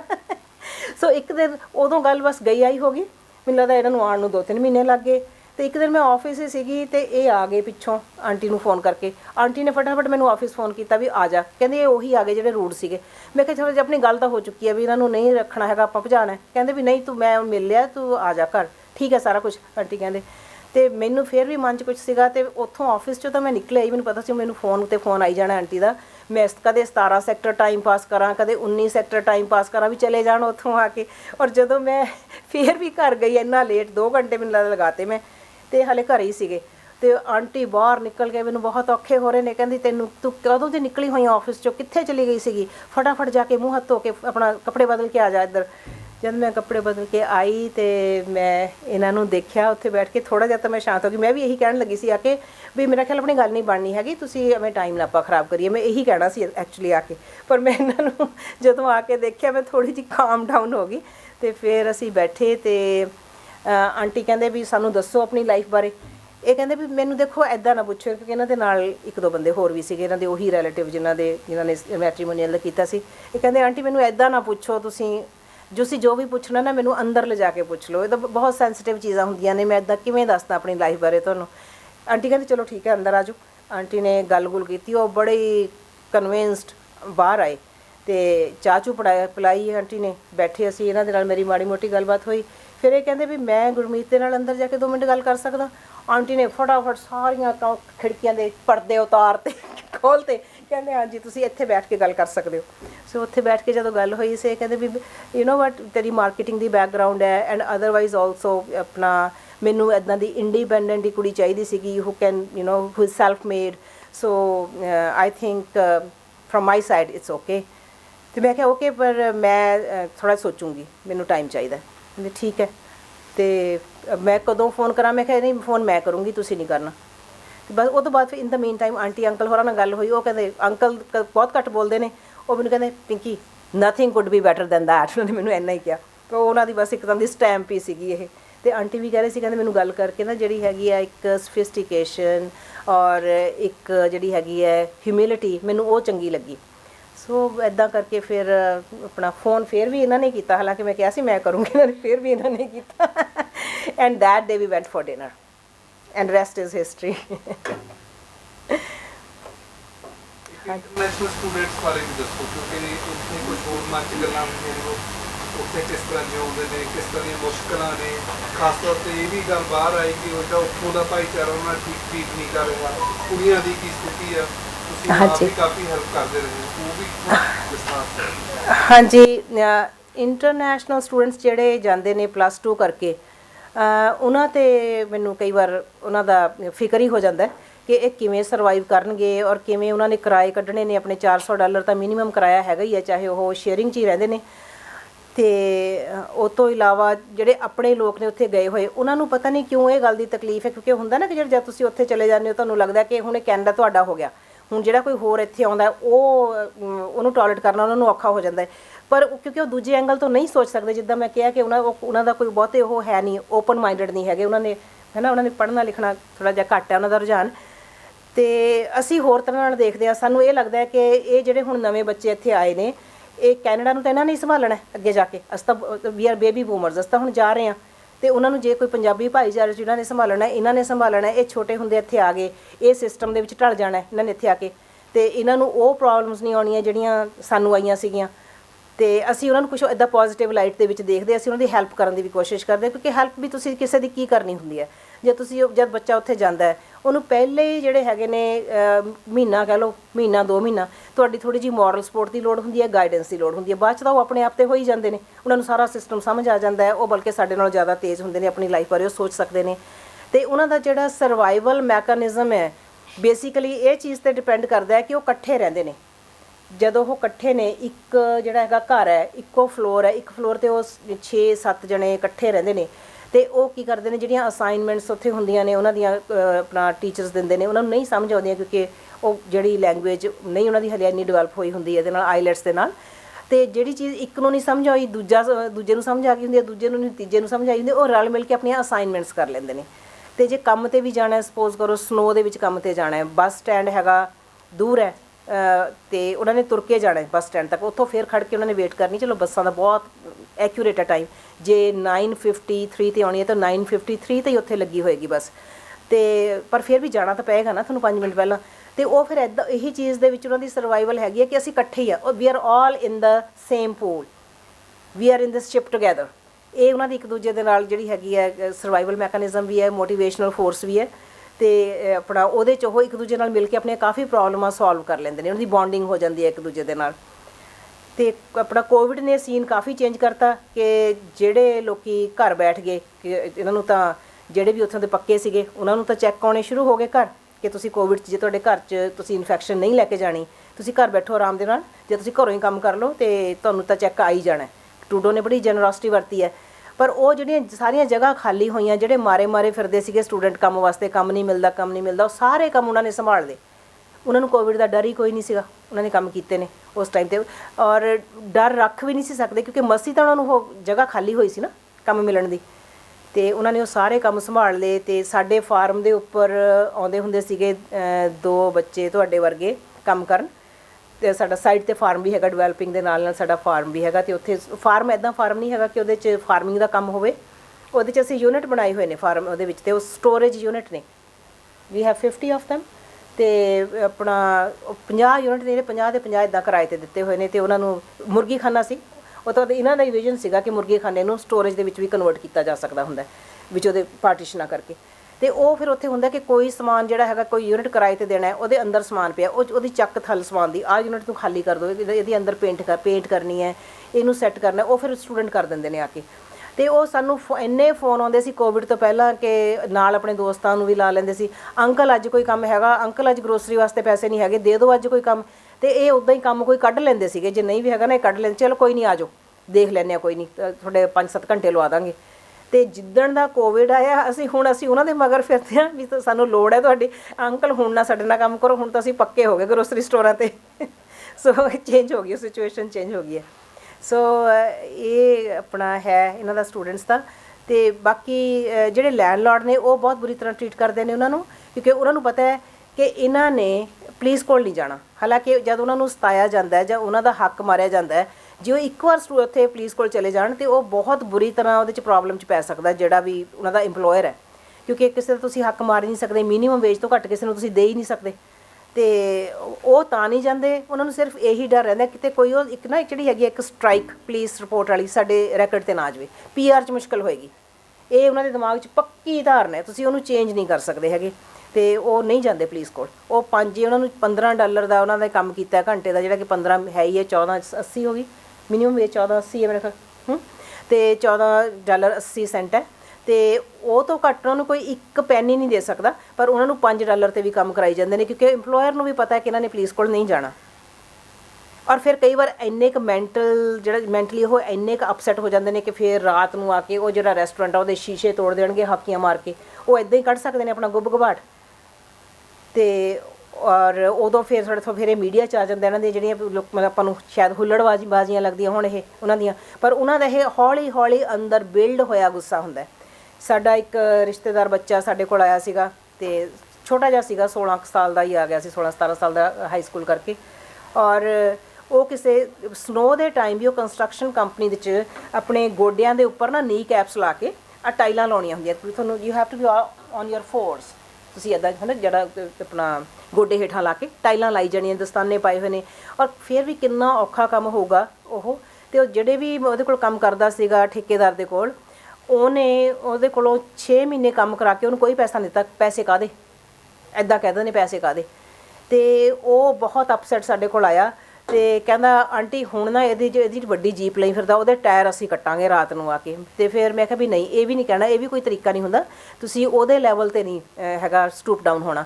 ਔਰ ਦੂਜੀ ਗੱਲ, ਜੇ ਆਪਣਾ ਸ਼ਿਕਾਇਤ ਨਹੀਂ ਕਰ ਸਕਦੇ ਅਤੇ ਜੇ ਆਹ ਕੀਤਾ, ਇਹਦੇ ਨਾਲ ਡੈਫੀਨੇਟਲੀ ਤੁਹਾਡਾ ਕ੍ਰਿਮੀਨਲ ਰੈਕਡ ਬਣੇਗਾ, ਕਿਉਂਕਿ ਉਹਨਾਂ ਨੇ ਇਹ ਨਹੀਂ ਦੇਖਣਾ ਕਿ ਰੀਜ਼ਨ ਕੀ ਸੀਗਾ, ਤੁਹਾਨੂੰ ਪੈਸੇ ਨਹੀਂ ਦਿੱਤੇ। ਪੁਲਿਸ ਨੇ ਇਹ ਨਹੀਂ ਦੇਖਣਾ, ਪੁਲਿਸ ਨੇ ਸਿਰਫ ਇਹੀ ਦੇਖਣਾ ਕਿ ਤੁਸੀਂ ਕਿਸੇ ਦੀ ਪ੍ਰੋਪਰਟੀ ਨੂੰ ਡੈਮੇਜ ਕੀਤਾ, ਤੁਹਾਡੇ 'ਤੇ ਇਹ ਕੇਸ ਜ਼ਰੂਰ ਬਣੂਗਾ। ਉਹਨੂੰ ਇੱਦਾਂ ਕਰਕੇ ਉਹਨਾਂ ਨੂੰ ਸਮਝਾਇਆ। ਸੋ ਇੱਦਾਂ ਹੁਣ ਕਿੰਨੇ ਕੁ ਲੋਕ ਨੇ ਜਿਨ੍ਹਾਂ ਨੂੰ ਤੁਸੀਂ ਕੋਈ ਸਮਝਾਉਣ ਵਾਲਾ ਹੈਗਾ ਇੱਦਾਂ, ਉਹ ਆਪਣੀ ਫਿਰ ਮਰਜ਼ੀ ਨਾਲ ਚੱਲਦੇ ਨੇ ਜਦੋਂ ਕੋਈ ਕੁਛ ਉਹਨਾਂ ਨਾਲ ਇੱਦਾਂ ਦਾ ਹੁੰਦਾ, ਕਿਉਂਕਿ ਉਹਨਾਂ ਨੇ ਉਹ ਜਿਹੜਾ 6 ਮਹੀਨੇ ਦਾ ਪੈਸਾ ਹੈ ਉਹਦੇ 'ਤੇ ਕਾਊਂਟ ਕੀਤਾ ਹੁੰਦਾ ਕਿ ਇਹਦੇ 'ਚੋਂ ਅਸੀਂ ਜਿਹੜੀ ਹੈਗੀ ਹੈ ਅਸੀਂ ਇੱਕ ਛੋਟੀ ਜਿਹੀ ਕਾਰ ਲੈ ਲਾਂਗੇ, ਸਾਡਾ ਆਉਣਾ ਜਾਣਾ ਸੌਖਾ ਹੋ ਜਾਊਗਾ। ਕਈ ਵਾਰ ਉਹਨਾਂ ਨੂੰ ਘਰ ਵੀ ਭੇਜਣੇ ਹੁੰਦੇ ਨੇ, ਪਿੱਛੋਂ ਵੀ ਉਹਨਾਂ ਦੇ ਜਿਹੜਾ 18 ਲੱਖ ਲਾਇਆ ਉਹ ਵੀ ਕਿਤੋਂ ਨਾ ਕਿਤੋਂ ਫੜਿਆ ਹੁੰਦਾ, 2 ਲੱਖ ਹੈ ਤੋਂ 4 ਲੱਖ ਉਹ ਤੋਂ, ਉਹ ਪਿੱਛੋਂ ਘਰ ਦੇ ਵੀ ਗਾਹੇ ਬਗਾਹੇ ਉਹਨਾਂ ਨੂੰ ਸੁਣਾਉਂਦੇ ਹੋਣਗੇ ਪੈਸੇ ਕਦੋਂ ਭੇਜਣੇ ਸ਼ੁਰੂ ਕਰੇਗਾ, ਫਲਾਣੇ ਦੇ ਮੁੰਡੇ ਨੇ ਤਾਂ ਇੰਨੇ ਭੇਜਦੇ। ਸੋ ਇੱਦਾਂ ਦੇ ਪ੍ਰੈਸ਼ਰ ਹੈ ਨੇ ਉਹਨਾਂ ਦੇ ਉੱਪਰ, ਪਰ ਫਿਰ ਵੀ ਮੈਂ ਉਹਨਾਂ ਦੇ ਸਿਦਕ, ਉਹਨਾਂ ਦੀ ਜਿਹੜੀ ਹੈਗੀ ਦਲੇਰੀ, ਉਹਦੀ ਦਾਦ ਦਿੰਦੀ ਹਾਂ। ਅਤੇ ਇਹੀ ਬੱਚੇ ਮੇਰੀ ਕਹਾਣੀ 'ਚ ਆਏ ਨੇ 16 ਵਰਗੇ ਪੱਤੇ 'ਚ, ਅਤੇ ਮੈਂ ਉਹਨਾਂ ਨੂੰ ਬੜੀ ਪੋਜ਼ੀਟਿਵ ਲਾਈਟ ਦੇ ਵਿੱਚ ਉਹਨਾਂ ਨੂੰ ਪੋਰਟਰੇ ਕੀਤਾ ਆਪਣੀ ਕਹਾਣੀ 'ਚ।